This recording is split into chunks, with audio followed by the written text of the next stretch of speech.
ಕ್ರಿಸ್ತ ಯೇಸುವಿನಲ್ಲಿ ಪ್ರಿಯ ಸಹೋದರ ಸಹೋದರಿಯರೇ, ನಾವು ಸ್ವಲ್ಪತ್ತಿನ ಸಮಯ ದೇವರ ವಾಕ್ಯವನ್ನು ಧ್ಯಾನ ಮಾಡಿಕೊಳ್ಳೋಣ. ಇವತ್ತಿನ ದೇವರ ವಾಕ್ಯದ ಧ್ಯಾನ ಯಾವ ಒಂದು ಶಿರೋನಾಮೆಯಲ್ಲಿರುತ್ತದಂದ್ರೆ, ಒಬ್ಬ ನಿಜ ಕ್ರೈಸ್ತನ ಮನೋಸ್ಥಿತಿ ಹೇಗಿರಬೇಕು ಎಂಬುದರ ಕುರಿತಾಗಿ ಇವತ್ತು ಸಂದೇಶವಿರುತ್ತದೆ. ಇವತ್ತು ನಡೆಯುತ್ತಿರುವಂತಹ ಪ್ರಪಂಚದಾದ್ಯಂತ ನಡೆಯುತ್ತಿರುವಂತಹ ಕೋಲಾಹಲಗಳಲ್ಲಿ ಅನೇಕ ಜನಗಳು ಭಯಭ್ರಾಂತರಾಗಿ ಮರಣ ಭಯದಲ್ಲಿ ತೊಳಲಿ ಬಳಲಾಡುತ್ತಲಿದ್ದಾರೆ. ಇವತ್ತು ಅಮೆರಿಕ ದೇಶದಲ್ಲಿ ಬಹಳಷ್ಟು ಜನಗಳು ಮರಣದ ಗಲಿಬಿಲಿಯಲ್ಲಿ ನರಳಾಡುತ್ತಾ ಇರುವಲ್ಲಿ ಕೆಲವಾರು ಜನಗಳು ಸಮಾಧಿಗೆ ಸೇರಿಬಿಟ್ರು. ಅವರೆಂದಿಗೂ ನೆನೆಸಿರಲಿಲ್ಲ ನಾವು ಇಷ್ಟೇ ದಿವಸಗಳಲ್ಲಿ ಮರಣಕ್ಕೆ ಒಳಗಾಗುತ್ತೇವೆ ಎಂಬುದನ್ನು ಯಾರೂ ನೆನೆಸಿರಲಿಲ್ಲ. ಇಂದು ನಮ್ಮ ಭಾರತ ದೇಶದಲ್ಲಿಯೂ ಸರಿ, ಪ್ರಪಂಚದಾದ್ಯಂತದಲ್ಲಿಯೂ ಸರಿ, ಯಾರಿಗೂ ಕೂಡ ಇಂತಹ ಒಂದು ಭಯಾನಕ ಕೃತ್ಯ ಪ್ರಪಂಚದಾದ್ಯಂತ ನಡೀಲಿಕ್ಕೆ ಹೋಗ್ತದೆ ಎಂಬುದು ಯಾರಿಗೂ ಗೊತ್ತಿರಲಿಲ್ಲ. ಅಂತಹ ಒಂದು ಭಯಂಕರವಾದಂತಹ ಘಟನೆ ಇಂದು ಪ್ರಪಂಚದಾದ್ಯಂತ ನಡೆಯುತ್ತಲಿದೆ. ಇದರಲ್ಲಿ ಕೆಲವು ಜನಗಳು ಕ್ರೈಸ್ತರೆನಿಸಿಕೊಂಡವರು ಸಹ ಭಯಂಕರವಾದಂತಹ ಬಾಧೆಗೆ ಒಳಪಟ್ಟು ಭಯಭ್ರಾಂತರಾಗಿ ಇರುವಂತವರಾಗಿದ್ದಾರೆ. ಮತ್ತೆ ಕೆಲವರು ಕ್ರೈಸ್ತರೆಂದು ಹೇಳಿಕೊಂಡು ಹೆಸರಿಟ್ಟುಕೊಂಡಂತವರು ತಮ್ಮ ಮನಸ್ಸಿಗೆ ಬಂದ ಹಾಗೆಲ್ಲ ಜೀವಿಸಿ ಕೊಳ್ಳೆ ಕಾಯಿಲೆಗಳಿಗೆ ಬಲಿಯಾಗಿದ್ದಾರೆ. ಕೆಲವರು ವಯಸ್ಸಾಗಿ ಅವರ ಆಯುಷ್ಕಾಲವು ಮುಗಿಯುವ ನಿಟ್ಟಿನಲ್ಲಿದ್ದಿರಬಹುದು, ಅಥವಾ ಈ ಮೊದಲೇ ಕಾಯಿಲೆಗಳಲ್ಲಿದ್ದಿರಬಹುದು. ಅಂತವರಿಗೆ ಕಾಯಿಲೆಗಳ ನಿಮಿತ್ತವಾಗಿ ಮರಣವು ಸಂಭವಿಸಿದೆ, ಅವರ ಆಯುಷ್ಕಾಲ ಮುಕ್ತಾಯವಾಗಿದೆ. ಕೆಲವು ಚಿಕ್ಕ ಮಕ್ಕಳು ಬಲಹೀನರಾಗಿದ್ದಿರುತ್ತಾರೆ, ಅವರಿಗೂ ಮರಣವೆಂಬುದು ಸಂಭವಿಸಿದೆ. ಆದರೆ ಕೆಲವು ಜನಗಳು ಈ ಭೂಮಿಯಲ್ಲಿ ಯವನಸ್ಥರಾಗಿಯೂ ಬಲಿಷ್ಠರಾಗಿಯೂ ಜ್ಞಾನಿಗಳಾಗಿಯೂ ಬೆಳೆಯುತ್ತಾ ಇದ್ದಾರೆ. ಆದರೆ ಕ್ರಿಸ್ತಿಯ ಜೀವನವನ್ನು ಜೀವಿಸಲಿಲ್ಲ. ಇಂದು ಕೂಡ ಜೀವದಲ್ಲಿರುವಂತಹ ಅನೇಕರಲ್ಲಿ ನೀವು ಗಮನಿಸುತ್ತಿರಬಹುದು. ಇಂದು ಒಬ್ಬ ಬೋಧಕನಾಗಿರುವ ನಾನು ಕೂಡ ಗಮನಿಸ್ತಾ ಇದ್ದೇನೆ. ಅನೇಕ ಕ್ರೈಸ್ತರುಗಳು ಕ್ರೈಸ್ತರಾಗಿ ಜೀವಿಸುತ್ತಿಲ್ಲ, ಅವರು ಕ್ರೈಸ್ತರೆಂದು ಹೇಳಿಕೊಳ್ಳುತ್ತಲಿದ್ದಾರೆ. ದೇವರ ವಾಕ್ಯದಲ್ಲಿ ನಾವು ನೋಡಿಕೊಳ್ಳೋಣ, ಒಬ್ಬ ಕ್ರೈಸ್ತನ ಮನೋಸ್ಥಿತಿ ಹೇಗಿರಬೇಕು. ಕೊಲೊಸ್ಸದವರಿಗೆ ಬರೆದ ಪತ್ರಿಕೆ 3ನೇ ಅಧ್ಯಾಯ 1ನೇ ವಚನವನ್ನು ಓದಿಕೊಳ್ಳೋಣ.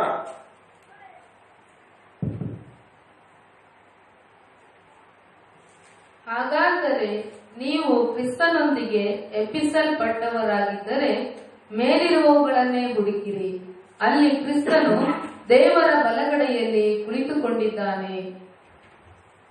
ಪ್ರಿಯ ಸಹೋದರ ಸಹೋದರಿಯರೇ, ನೀವು ನಿಮ್ಮ ಬೈಬಲ್ಗಳನ್ನ ತೆರೆದಿದ್ದೀರಿ ಎಂದು ನಾನು ನಂಬುತ್ತೇನೆ. ದಯವಿಟ್ಟು ನಿಮ್ಮ ಬೈಬಲ್ನಲ್ಲಿ ನೀವು ಓದಿ ನೋಡ್ರಿ, ಅಲ್ಲಿ ದೇವರ ವಾಕ್ಯವು ಹೇಳುತ್ತದೆ, ಹಾಗಾದರೆ ನೀವು ಕ್ರಿಸ್ತನೊಂದಿಗೆ ಎಬ್ಬಿಸಲ್ಪಟ್ಟವರಾಗಿದ್ದರೆ ಮೇಲಿರುವವುಗಳನ್ನೇ ಹುಡುಕಿರಿ, ಅಲ್ಲಿ ಕ್ರಿಸ್ತನು ದೇವರ ಬಲಗಡೆಯಲ್ಲಿ ಕುಳಿತುಕೊಂಡಿದ್ದಾನೆ ಎಂಬುದಾಗಿ. ಯಾರು ಮೇಲಿರುವವುಗಳನ್ನೇ ಹುಡುಕಬೇಕೆಂದು ದೇವರ ವಾಕ್ಯವು ಹೇಳುತ್ತದಂದ್ರೆ, ಕ್ರಿಸ್ತನೊಂದಿಗೆ ಎಬ್ಬಿಸಲ್ಪಟ್ಟವರು ಮೇಲಿರುವವುಗಳನ್ನೇ ಹುಡುಕಬೇಕೆಂದು ದೇವರ ವಾಕ್ಯವು ಎಚ್ಚರಿಸುತ್ತದೆ. ಕ್ರಿಸ್ತನೊಂದಿಗೆ ಎಬ್ಬಿಸಲ್ಪಟ್ಟವರಂದ್ರೆ ಅದು ಯಾರು? ಮುಂದಕ್ಕೆ ನಾವು ವಾಕ್ಯದಲ್ಲಿ ನೋಡ್ಲಿಕ್ಕೆ ಹೋಗ್ತೇವೆ.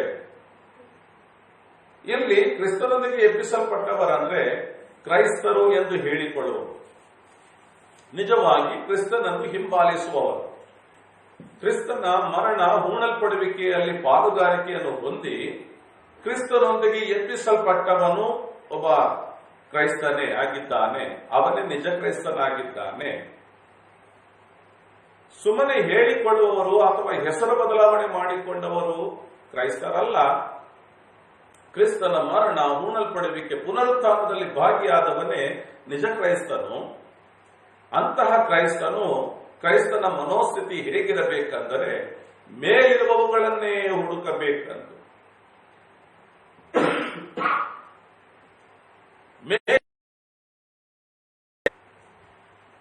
ಮೇಲೆ ಏನಿದೆ?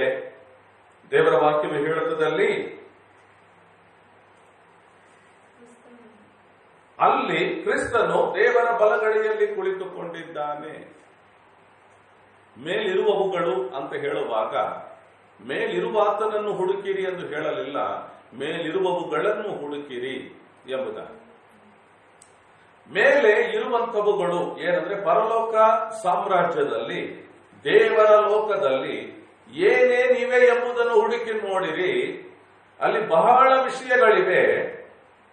ಆ ಎಲ್ಲಾ ವಿಷಯಗಳಿಗಿಂತ ಶ್ರೇಷ್ಠವಾದ ಒಂದು ವಿಷಯ ಏನಂದ್ರೆ ಅಲ್ಲಿ ತಂದೆಯ ಬಲಗಡೆಯಲ್ಲಿ ಕ್ರಿಸ್ತನು ಕುಳಿತುಕೊಂಡಿದ್ದಾನೆ. ಅದನ್ನು ನೋಡಬೇಕಂತೂ. ಯಾಕೆ ಕ್ರಿಸ್ತನನ್ನೇ ನೋಡಬೇಕು ಕ್ರೈಸ್ತರು? ಕ್ರಿಸ್ತನೇ ಪರಲೋಕಕ್ಕೆ ಮಾರ್ಗವಾಗಿದ್ದಾನೆ. ಆತನು ಈ ಲೋಕದಲ್ಲಿ ಮಾನವ ಕೋಟಿಯು ಪರಲೋಕಕ್ಕೆ ಪ್ರವೇಶಿಸಬೇಕಾದರೆ ಪಾಪದಿಂದ ಬಿಡುಗಡೆ ಹೊಂದಿಕೊಳ್ಳಬೇಕಾಗಿದೆ. ಆ ಪಾಪದ ಪ್ರಾಯಶ್ಚಿತ್ತವಾಗಿ ತನ್ನ ಪ್ರಾಣವನ್ನೇ ಕಲ್ವರಿ ಶಿಲುಬೆಯಲ್ಲಿ ತ್ಯಾಗ ಮಾಡಿದ್ದಾನೆ. ತನ್ನ ಶರೀರದ ರಕ್ತವನ್ನೆಲ್ಲ ಧಾರೆ ಎರೆದಿದ್ದಾನೆ. ಆತನೇ ಮಾನವ ಕೋಟಿಗೆ ರಕ್ಷಣೆ ಎಂಬ ಒಂದು ಕಾರ್ಯವನ್ನು ಸ್ಥಾಪಿಸಿದ್ದಾನೆ. ಯಾರ್ಯಾರು ಯೇಸು ಕ್ರಿಸ್ತನನ್ನು ಸ್ವಂತ ರಕ್ಷಕನನ್ನಾಗಿ ನಂಬಿಕೊಂಡಿದ್ದಾರೋ ಆತನೇ ನನ್ನ ಪಾಪಗಳಿಂದ ನನ್ನನ್ನು ಬಿಡಿಸುವ ರಕ್ಷಕನೆಂದು ನಂಬಿಕೊಂಡಿದ್ದಾರೋ ಅಂತವರಿಗೆ ಆತನು ಪಾಪದ ದಂಡನೆಯಿಂದ ಬಿಡುಗಡೆ ಕೊಟ್ಟಿದ್ದಾನೆ. ಆದ್ದರಿಂದ ಆತನನ್ನು ನೋಡಬೇಕು. ಮೇಲಿರುವವುಗಳನ್ನು ಹುಡುಕಬೇಕು. ಅದರಲ್ಲಿ ನಮ್ಮ ವಿಮೋಚಕನಾದ, ನಮ್ಮ ರಕ್ಷಕನಾದ ಯೇಸು ಕ್ರಿಸ್ತನು ತಂದೆಯ ಬಲಗಡೆಯಲ್ಲಿ ಕುಳಿತಿರುವುದನ್ನು ನಾವು ಕಾಣಬೇಕು.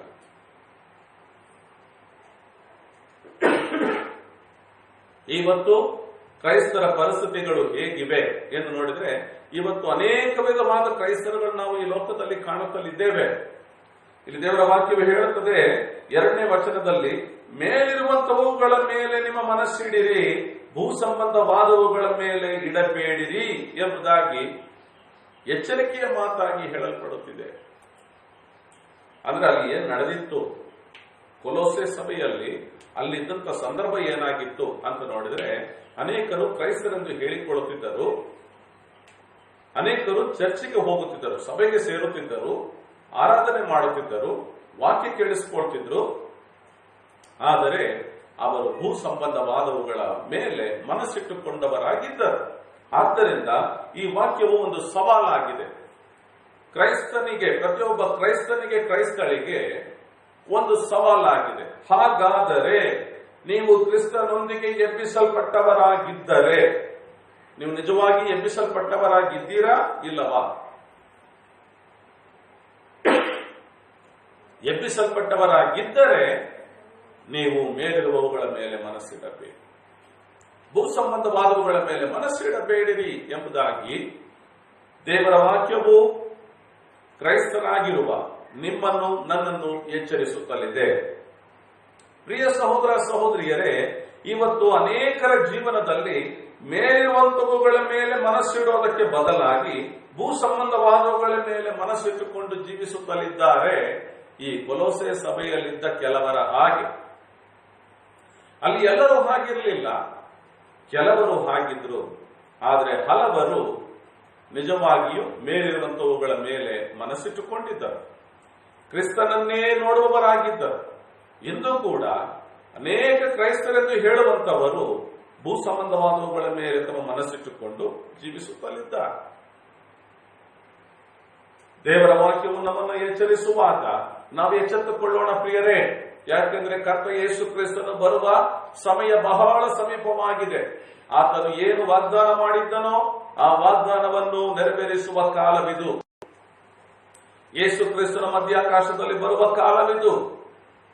ಆದ್ದರಿಂದ ಪ್ರಿಯ ಸಹೋದರ ಸಹೋದರಿಯರೇ, ಇಂದು ದೇವರ ವಾಕ್ಯದ ಪ್ರಕಾರವಾಗಿ ಒಬ್ಬ ನಿಜ ಕ್ರೈಸ್ತನ ಮನೋಸ್ಥಿತಿ ಹೇಗಿರಬೇಕೆಂದು ದೇವರ ವಾಕ್ಯವು ಹೇಳುತ್ತದೋ ಹಾಗೆಯೇ ಕೇಳಿಸಿಕೊಳ್ಳುತ್ತಿರುವ ನಿಮ್ಮ ಮತ್ತು ನನ್ನ ಮನೋ ಪರಿಸ್ಥಿತಿಯನ್ನು ಬದಲಾಯಿಸಿಕೊಳ್ಳತಕ್ಕದ್ದಾಗಿದೆ. ಯಾಕೆಂದರೆ ದೇವರ ವಾಕ್ಯವು ನಿನ್ನನ್ನು ನನ್ನನ್ನು ಎಚ್ಚರಿಸುವಂತದ್ದಾಗಿದೆ. ಕರ್ತನಾದ ಯೇಸು ಕ್ರಿಸ್ತನು ಈ ಲೋಕದಲ್ಲಿದ್ದಾಗ ಆತನು ಹೇಳಿದ ಮಾತುಗಳೇನು? ಆತನ ಬಾಯಿಯಿಂದ ಹೇಳಿದ ಮಾತುಗಳು ಮತ್ತಾಯ ಬರೆದ ಸುವಾರ್ತೆ 6ನೇ ಅಧ್ಯಾಯ 20ನೇ ವಚನದ ಕಡೆಗೆ ನಮ್ಮ ಬೈಬಲ್ನ ತಿರುಗಿಸೋಡ್ರಿ. ಮತ್ತಾಯ 6:20. ಆದರೆ ನಿಮಗೋಸ್ಕರ ಪರಲೋಕದಲ್ಲಿ ಸಂಪತ್ತನ್ನು ಕೂಡಿಸಿಟ್ಟುಕೊಳ್ಳಿರಿ, ಅಲ್ಲಿ ನುಸಿಯು ಕಿಲುಬು ಅದನ್ನು ಹಾಳು ಮಾಡುವುದಿಲ್ಲ, ಕಳ್ಳರು ಕನ್ನ ಕೊರೆದು ಕದಿಯುವುದೂ ಇಲ್ಲ. ಯಾಕೆಂದರೆ ನಿಮ್ಮ ಸಂಪತ್ತು ಎಲ್ಲಿ ಇದೆಯೋ ಅಲ್ಲಿ ನಿಮ್ಮ ಹೃದಯವು ಇರುವುದು. ಇಲ್ಲಿ ದೇವರ ವಾಕ್ಯವು ಹೇಳುತ್ತಲಿದೆ, ಕರ್ತನಾದ ಯೇಸು ಕ್ರಿಸ್ತನು ಹೇಳುತ್ತಲಿದ್ದಾನೆ, ಆದರೆ ನಿಮಗೋಸ್ಕರ ಪರಲೋಕದಲ್ಲಿ ಸಂಪತ್ತನ್ನು ಕೂಡಿಸಿಟ್ಟುಕೊಳ್ಳಿರಿ, ಅಲ್ಲಿ ನುಸಿಯು ಕಿಲುಬು ಅದನ್ನು ಹಾಳು ಮಾಡುವುದಿಲ್ಲ, ಕಳ್ಳರು ಕನ್ನ ಕೊರೆದು ಕದಿಯುವುದೂ ಇಲ್ಲ. 21ನೇ ವಚನ, ಯಾಕೆಂದರೆ ನಿಮ್ಮ ಸಂಪತ್ತು ಎಲ್ಲಿ ಇದೆಯೋ ಅಲ್ಲಿ ನಿಮ್ಮ ಹೃದಯವೂ ಇರುವುದು ಎಂಬುದಾಗಿ ಕರ್ತನಾದ ಯೇಸು ಕ್ರಿಸ್ತನು ಹೇಳಿದರು. 2000 ವರ್ಷಗಳ ಮೊದಲು ನಮ್ಮ ಕರ್ತನಾದ ಯೇಸು ಕ್ರಿಸ್ತನು ಈ ಲೋಕದಲ್ಲಿ ಜೀವಿಸಿದ ಕಾಲಮಾನದಲ್ಲಿ ಆತನು ಹೇಳಿದ್ದು ಸತ್ಯವಾಕ್ಯವೇ. ನಿಜವಾಗಿಯೂ ಆತನು ಹೇಳಿದ ಮಾತು ಇಂದಿಗೂ ಕೂಡ ನೆರವೇರುತ್ತಾ ಇರುವಂತ ಮಾತಾಗಿದೆ. ಅದೇನದು? ಮನುಷ್ಯನ ಸಂಪತ್ತು ಎಲ್ಲಿರ್ತದೋ ಅಲ್ಲಿಯೇ ಅವನ ಹೃದಯ ಇರುತ್ತದೆ. ನಾವು ಎಲ್ಲಿಯೇ ಓಡಾಡುವುದಾದರೂ ಕೂಡ ನಮ್ಮ ಸಂಪತ್ತನ್ನು ಎಲ್ಲಿಟ್ಟಿದ್ದೇವೋ, ಒಂದು ವೇಳೆ ಮನೆಯಲ್ಲಿ ಕೂಡಿಟ್ಟಿರುವುದಾದ್ರೆ ನಾವು ಯಾವುದೇ ಊರಿಗೆ ಪ್ರವಾಸ ಬೆಳೆಸಿದ್ರು ಕೂಡ ನಮ್ಮ ಮನಸ್ಸೆಲ್ಲ ಆ ಕಡೆಗೆ ಇರ್ತದೆ. ನಾನು ಮನೆಯಲ್ಲಿ ಬಿಟ್ಟು ಬಂದಿದ್ದೇನಲ್ಲ, ಅದು ಜಾಗೃತಿಯಾಗಿದೆಯಾ? ತಕ್ಷಣವೇ ಅವರಿಗೆ ಸಂದೇಹ ಬಂದಿದ್ದೇನೆ, ಪಕ್ಕದ ಮನೆಯವರಿಗೆ ಫೋನ್ ಮಾಡಿ ಕೇಳ್ಕೊಂತಾರ, ನಮ್ಮ ಮನೆ ಕಡೆ ಸ್ವಲ್ಪ ನೋಡ್ಕೊಂಡಿದ್ದೀರಾ? ಸ್ವಲ್ಪ ನೋಡ್ಕೊಳ್ರಿ. ಬೀಗ ಹಾಕಿದ್ದಾರೆ, ಬೀರೋಗೆ ಬೀಗ ಹಾಕಿದ್ದಾರೆ, ಅದರ ಒಳಗಿರುವಂತ ಸೇಫ್ಗೆ ಬೀಗ ಹಾಕಿದ್ದಾರೆ, ಮತ್ತೆ ಮನೆಗೆ ಬೀಗ ಹಾಕಿದ್ದಾರೆ, ಮತ್ತೆ ಅದಕ್ಕೆ ಹೊರಗಡೆಗೆ ಗೇಟ್ಗೆ ಬೀಗ ಹಾಕಿದ್ದಾರೆ. ಆದರೆ ಪಕ್ಕದ ಮನೆಯಲ್ಲಿ ಸ್ವಲ್ಪ ನೋಡ್ಕೊಳ್ರಿ ಅಂತ ಹೇಳಿ. ಕಾರಣವೇನು ಗೊತ್ತ್ರಿ? ಅವರ ಸಂಪತ್ತು ಎಲ್ಲಿದೆಯೋ ಅಲ್ಲಿಯೇ ಅವರ ಹೃದಯವಿರುತ್ತದೆ. ಕರ್ತನಾದ ಯೇಸು ಕ್ರಿಸ್ತನು ಅದಕ್ಕಾಗಿ ಹೇಳಿದ್ದನು, ನಿಮಗೋಸ್ಕರ ಪರಲೋಕದಲ್ಲಿ ಸಂಪತ್ತು ಕೂಡಿಸಿಟ್ಟುಕೊಳ್ಳಿರಿ. ಪರಲೋಕದಲ್ಲಿ ಸಂಪತ್ತು ಕೂಡಿಸಿಟ್ಟುಕೊಳ್ಳೋದಂದ್ರೆ ಹೇಗೆ ರೀ? ಒಬ್ಬ ನಿಜವಾದ ಕ್ರೈಸ್ತನ ಮನೋಸ್ಥಿತಿಯು ಹೇಗಿರಬೇಕಂದ್ರೆ, ಪರಲೋಕದ ಕಡೆಗೆ ಅವನ ಮನೋಸ್ಥಿತಿ ಇರಬೇಕು. ಅವನ ಆಲೋಚನೆಯು ಪರಲೋಕದ ಕಡೆಗೆ ಇರಬೇಕು. ಮೇಲಾದವುಗಳನ್ನೇ ಹುಡುಕುವಂತದ್ದಾಗಿರಬೇಕು, ಮೇಲಿರುವವುಗಳನ್ನು ಹುಡುಕುವಂತದ್ದಾಗಿರಬೇಕು. ಯಾಕೆಂದರೆ ಒಬ್ಬ ಕ್ರೈಸ್ತನಿಗೆ ಗೊತ್ತು, ಬೈಬಲ್ನಲ್ಲಿ ಏನೇನು ಬರೆದಿದೆಯೋ ಅವುಗಳು ಖಂಡಿತವಾಗಿಯೂ 100% ನೆರವೇರುವಂತವುಗಳು. ಒಬ್ಬ ನಿಜ ಕ್ರೈಸ್ತನಿಗೆ ಗೊತ್ತು, ಬೈಬಲ್ನಲ್ಲಿ ಬರೆಯಲ್ಪಟ್ಟಿರುವ ಪ್ರಕಾರ ಈ ಲೋಕವೆಲ್ಲವೂ ನಶ್ವರ, ಪರಲೋಕವೇ ಶಾಶ್ವತ, ಈ ಜೀವನ ತಾತ್ಕಾಲಿಕ, ನಾವು ಜೀವಿಸಿ ಸತ್ತ ಮೇಲೆ ಮತ್ತೊಂದು ಜೀವನವಿದೆ, ಅದುವೇ ಶಾಶ್ವತ ಜೀವನ ಎಂಬುದು ಯಾರಿಗೆ ಗೊತ್ತಂದ್ರೆ ನಿಜ ಕ್ರೈಸ್ತನಿಗೆ ಗೊತ್ತು. ಯಾಕೆಂದರೆ ನಿಜ ಕ್ರೈಸ್ತನು ಬೈಬಲ್ ಓದುತ್ತಾನೆ, ನಿಜ ಕ್ರೈಸ್ತನು ಬೈಬಲ್ ಅನ್ನು ಗ್ರಹಿಸಿಕೊಳ್ಳುತ್ತಾನೆ, ನಿಜ ಕ್ರೈಸ್ತನು ದೇವರ ವಾಕ್ಯವನ್ನು ಗ್ರಹಿಸಿಕೊಂಡ ಪ್ರಕಾರದಲ್ಲಿ ನಡೆಯುವವನಾಗಿರುತ್ತಾನೆ. ಅನೇಕ ಸುಳ್ಳು ಕ್ರೈಸ್ತರಿದ್ದಾರೆ. ಅನೇಕರು ನಾಮಧೇಯ ಕ್ರೈಸ್ತರು, ಸಾಂಪ್ರದಾಯಿಕ ಕ್ರೈಸ್ತರು, ಹೆಸರಿಗೆ ಕ್ರೈಸ್ತರು, ಹೀಗೆ ಅನೇಕರು ಇದ್ದಾರೆ. ಅವರುಗಳ ಕ್ರೈಸ್ತತ್ವದಲ್ಲಿ ಬೈಬಲ್ ಓದಬೇಕೆಂಬುದೇ ಗೊತ್ತಿರೋದಿಲ್ಲ. ದೇವರ ವಾಕ್ಯವು ಏನು ಹೇಳುತ್ತದೆ, ದೇವರ ವಾಕ್ಯದ ಮೂಲಕ ದೇವರು ನನಗೆ ಏನು ಹೇಳುತ್ತಲಿದ್ದಾರೆ, ನಾನು ಹೇಗೆ ಜೀವಿಸಬೇಕೆಂದು ಜೀವ ಸ್ವರೂಪನಾದ ದೇವರು ಆತನ ವಾಕ್ಯದಲ್ಲಿ ಬರೆಯಿಸಿ ಇಟ್ಟಿದ್ದಾನೆ ಎಂಬುದರ ಅರಿವೇ ಅವರಿಗಿರೋದಿಲ್ಲ. ಹಾಗಾಗಿಯೇ ಹಲವಾರು ಕ್ರೈಸ್ತರುಗಳೆಂದು ಹೇಳಿಕೊಳ್ಳುವವರ ಜೀವನ ಶೈಲಿ ವಾಕ್ಯಕ್ಕನುಸಾರ ಇರೋದಿಲ್ಲ. ಮಹಾತ್ಮ ಗಾಂಧೀಜಿಯವರು ಬರೆದಂತ ಕೃತಿಯಲ್ಲಿ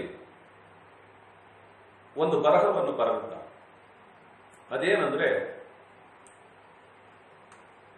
ಭಾರತ ದೇಶದಲ್ಲಿರುವಂತಹ ಕ್ರೈಸ್ತರೆಲ್ಲರೂ ಬೈಬಲ್ನ ಪ್ರಕಾರವಾಗಿ ನಡೆಯುವ ಕ್ರೈಸ್ತರಾಗಿ ಬಿಟ್ರೆ ಇಡೀ ಭಾರತ ದೇಶವು ಕ್ರೈಸ್ತ ದೇಶವಾಗಿ ಇರುತ್ತದೆ ಎಂಬುದಾಗಿ ಹೇಳಿ. ಯಾಕೆ ಆ ವ್ಯಕ್ತಿಯು ಆ ಮಾತನ್ನಾಡಿದ್ರು ಅಂತ ನೋಡಿದ್ರೆ, ಮಹಾತ್ಮ ಗಾಂಧೀಜಿಯವರು ಬೈಬಲ್ ಅನ್ನು ಓದಿದಂತ ವ್ಯಕ್ತಿಯಾಗಿದ್ರು. ಆ ವಾಕ್ಯದ ಪ್ರಕಾರವಾಗಿ ಹಲವು ವಿಷಯಗಳನ್ನು ಪರಿಪಾಲನೆ ಮಾಡುವವರಾಗಿದ್ದರು. ಆದರೆ ಕ್ರೈಸ್ತರನ್ನು ನಂಬುವವರಾಗಿರಲಿಲ್ಲ. ಬೈಬಲ್ ನಂಬುವವರಾಗಿದ್ದರು, ಕ್ರಿಸ್ತರನ್ನು ನಂಬುವವರಾಗಿದ್ದರು, ಆದರೆ ಕ್ರೈಸ್ತರನ್ನು ನಂಬುತ್ತಿರಲಿಲ್ಲ. ಯಾಕೆಂದ್ರೆ ಕ್ರಿಸ್ತನು ನಿಜವಾಗಿ ದೇವರು ಹೌದು, ಆದರೆ ಕ್ರೈಸ್ತರು ನಿಜವಾದ ಕ್ರೈಸ್ತರಲ್ಲ. ಬೈಬಲ್ ದೇವರ ವಾಕ್ಯವೇ ಒಂದನ್ನು ಹೇಳುತ್ತದೆ, ಅದನ್ನು ಹಿಡಿದುಕೊಂಡು ಓಡಾಡುತ್ತಿರುವ ಜನಗಳು ಒಂದು ರೀತಿಯಲ್ಲಿ ನಡೆಯುತ್ತಲಿದ್ದಾರೆ ಎಂಬುದನ್ನು ಮಹಾತ್ಮ ಗಾಂಧೀಜಿಯವರು ತಿಳುಕೊಂಡಿದ್ದರು. ಪ್ರಿಯ ಸಹೋದರ ಸಹೋದರಿಯರೇ, ಇಂದು ನಿನ್ನ ಮನೋಪರಿಸ್ಥಿತಿ, ನಿನ್ನ ಮನೋಸ್ಥಿತಿ ಹೇಗಿದೆ? ನನ್ನನ್ನು ಕೇಳಿಸಿಕೊಳ್ಳುತ್ತಿರುವ ನೀನು ಕ್ರೈಸ್ತನಾಗಿರಬಹುದು, ಕ್ರೈಸ್ತಳಾಗಿರಬಹುದು. ಒಂದು ವೇಳೆ ಇದುವೇ ಮೊದಲನೆಯ ಸಾರಿಗೆ ಈ ಸಂದೇಶವನ್ನು ಕೇಳುವವರಾಗಿರಬಹುದು. ಯಾಕೆಂದ್ರೆ ಇದು ಆನ್ಲೈನ್ ನಲ್ಲಿ ಪ್ರಸುರವಾಗುತ್ತಿರುವಂತಹ ಒಂದು ಸಂದೇಶ ಭಾಗವಾಗಿದೆ. ಇದನ್ನು ಮೊದಲನೇ ಸಾರಿ ಕೇಳಿಸಿಕೊಳ್ತಿರಬಹುದು. ಈವರೆಗೆ ಇಂತಹ ವಿಷಯಗಳನ್ನು ಕೇಳಿಸಿಕೊಳ್ಳದೆ ಇದ್ದು ಈಗ ಕೇಳಿಸಿಕೊಳ್ಳೋದಾದ್ರಿಂದ ಒಂದು ಆಶ್ಚರ್ಯವಾಗಿರಬಹುದು. ಒಂದು ವೇಳೆ ಈವರೆಗೂ ನೀನು ಕ್ರೈಸ್ತಲಾಗಿ ಇದ್ದು ಕೂಡ ಈ ಒಂದು ವಿಷಯ ನಿಮಗೆ ಆಶ್ಚರ್ಯವನ್ನು ತರುವಂತದ್ದಾಗಿರಬಹುದು. ಯಾಕೆಂದ್ರೆ ನಿಜ ಕ್ರೈಸ್ತರು, ಸುಳ್ಳು ಕ್ರೈಸ್ತರು ಅದು ಹೇಗೆ ಎಂಬುದಾಗಿ. ನಿಜ ಕ್ರೈಸ್ತರು ಯಾರು? ಒಬ್ಬ ನಿಜ ಕ್ರೈಸ್ತನ ಮನೋಸ್ಥಿತಿ ಹೇಗಿರಬೇಕು? ನಾವು ನೆನೆಸ್ಕೊಂಡಿರ್ತೀವಿ, ನಮ್ಮ ಮನಸ್ಸಿನಲ್ಲಿ ನಾವು ನೆನೆಸ್ಕೊಂಡಿರ್ತೀವಿ, ನಾನು ನಿಜ ಕ್ರೈಸ್ತನು, ನಾನು ನಿಜ ಕ್ರೈಸ್ತನು, ನಾನು 35 ವರ್ಷಗಳಿಂದ ನಿಜ ಕ್ರೈಸ್ತನು, ನಾನು 50 ವರ್ಷಗಳಿಂದ ನಿಜ ಕ್ರೈಸ್ತನು, ನಾನು ಹುಟ್ಟಿದಂದಿನಿಂದ ಕ್ರೈಸ್ತನು, ನಾನು 10 ವರ್ಷಗಳಿಂದ ನಿಜ ಕ್ರೈಸ್ತನು ಎಂಬುದಾಗಿ ನಮ್ಮ ಮನಸ್ಸುಗಳಲ್ಲಿ ನಾವು ಅಂದುಕೊಂಡಿರ್ತೇವೆ. ಆದ್ರೆ ದೇವರ ವಾಕ್ಯ ಹೇಳ್ತದೆ, ನಿಜ ಕ್ರೈಸ್ತನ ಮನೋಸ್ಥಿತಿ ಹೇಗಿರಬೇಕಂತೂ, ನಿಜ ಕ್ರೈಸ್ತನು ಅವನು ಮೇಲಿರುವವುಗಳನ್ನೇ ಹುಡುಕುವವನಾಗಿರಬೇಕು. ಅಲ್ಲಿ ಕ್ರಿಸ್ತನು ತಂದೆಯ ಬಲಗಡೆಯಲ್ಲಿ ಕುಳಿತುಕೊಂಡಿದ್ದಾನೆ. ತಂದೆಯ ಬಲಗಡೆಯಲ್ಲಿ ಕುಳಿತಿರುವಂತಹ ಕರ್ತನಾದ ಯೇಸು ಕ್ರಿಸ್ತನು ಈ ಭೂಮಿಯಲ್ಲಿದ್ದಾಗ ಆಡಿದಂತಹ ಮಾತುಗಳು, ಆತನ ಉಪದೇಶ ಏನಾಗಿದೆ ಅಂತ ನೋಡಿದ್ರೆ, ನಿಮಗೋಸ್ಕರ ಪರಲೋಕದಲ್ಲಿ ಸಂಪತ್ತನ್ನು ಕೂಡಿಸಿಟ್ಟುಕೊಳ್ಳಿರಿ, ಅಲ್ಲಿ ನುಸಿಯೂ ಕಿಲುಬೂ ಅದನ್ನು ಹಾಳು ಮಾಡುವುದಿಲ್ಲ, ಕಳ್ಳರು ಕನ್ನ ಕೊರೆದು ಕದಿಯುವುದೂ ಇಲ್ಲ ಎಂಬುದಾಗಿದೆ ಕರ್ತನಾದ ಯೇಸು ಕ್ರಿಸ್ತನು ಹೇಳಿದ್ದಾನೆ. ನಮ್ಮ ಸಂಪತ್ತನ್ನು ಎಲ್ಲಿ ಕೂಡಿಸಿಕೊಳ್ಬೇಕು? ನಿಜ ಕ್ರೈಸ್ತರೇ? ನಿಜವಾಗಿ ನಾವು ನಿಜ ಕ್ರೈಸ್ತರ? ನಿಜವಾಗಿ ನಾವು ಕ್ರಿಸ್ತನೊಂದಿಗೆ ಎಬ್ಬಿಸಲ್ಪಟ್ಟವರೇ ಹೌದಾ? ಹೌದಾಗಿದ್ದರೆ ನಿಮ್ಮ ಮತ್ತು ನನ್ನ ಸಂಪತ್ತು ಎಲ್ಲಿದೆ? ಈಗ ಪರಲೋಕದಲ್ಲಿ ಸಂಪತ್ತು ಕೂಡಿಸೋದಂದ್ರೆ ಅದರ ಅರ್ಥ ಎಂತಾನೆ ತಿಳ್ಕೊಂಡಿದ್ದೀರಿ. ಲೋಕದಲ್ಲಿ ನಾವು ಏನೇ ಕೂಡಿಸಿಟ್ಟುಕೊಂಡ್ರು ಎಲ್ಲವನ್ನು ಬಿಟ್ಟು ಹೋಗ್ಬೇಕು ಈ ಲೋಕದಲ್ಲಿ. ಪರಲೋಕದ ಸಂಪತ್ತು ಯಾವುದು ಗೊತ್ತ್ರಿ? ಆತ್ಮಗಳು. ಪಾಪದಲ್ಲಿ ತೊಳಲಿ ಬಳಲಿ ಓಲಾಡುತ್ತಿರುವಂತಹ ಜನಗಳನ್ನು ದೇವರ ಕಡೆಗೆ ನಡೆಸ್ತೀವಿ ನೋಡ್ರಿ. ಆ ಜನಗಳು ಪಾಪದಿಂದ ಬಿಡುಗಡೆಯಾಗಿ ರಕ್ಷಣೆ ಹೊಂದ್ಕೊಂಡ್ರೆ ಅವರ ಆತ್ಮಗಳು ಪರಲೋಕಕ್ಕೆ ಹೋಗ್ತವೆ. ಅದನ್ನೇ ಕೂಡಿಸಬೇಕಾಗಿದೆ. ಆತ್ಮಗಳನ್ನು ಪರಲೋಕಕ್ಕೆ ಸೇರಿಸಬೇಕು ಬಿಟ್ರೆ ನಮ್ಮ ಸಿರಿ ಸಂಪತ್ತುಗಳನ್ನು ಪರಲೋಕಕ್ಕೆ ತೆಗೆದುಕೊಂಡು ಹೋಗ್ಲಿಕ್ಕೆ ಆಗೋದಿಲ್ಲ. ನಾವು ಕೂಡಿಸಿಟ್ಟದನ್ನೆಲ್ಲ ಪರಲೋಕಕ್ಕೆ ತೆಗೆದುಕೊಂಡು ಹೋಗ್ಲಿಕ್ಕೆ ಆಗೋದಿಲ್ಲ. ನಾವು ಬರಿದಾಗಿ ಬಂದಿದ್ದೇವೆ ಈ ಲೋಕಕ್ಕೆ, ಖಂಡಿತವಾಗಿ ನಿಶ್ಚಯವಾಗಿ ಈ ಲೋಕದಿಂದ ಏನನ್ನು ತೆಗೆದುಕೊಂಡು ಹೋಗಲಾರೆವು, ಬರಿಗೈಯಾಗಿ ಹೋಗಬೇಕು. ಅಂಥದ್ರಲ್ಲಿ ಯೇಸು ಕ್ರಿಸ್ತನು ಹೇಳುತ್ತಿದ್ದಾರೆ, ಪರಲೋಕದಲ್ಲಿ ಸಂಪತ್ತನ್ನು ಕೂಡಿಸಿಟ್ಟುಕೊಳ್ಳಿರಿ. ಪರಲೋಕದವರೆಗೆ ಬರುವ ಸಂಪತ್ತು ಯಾವುದು? ನಿನ್ನ ಚಿನ್ನ ಬೆಳ್ಳಿ ಬಂಗಾರಗಳು ಬರ್ತವ,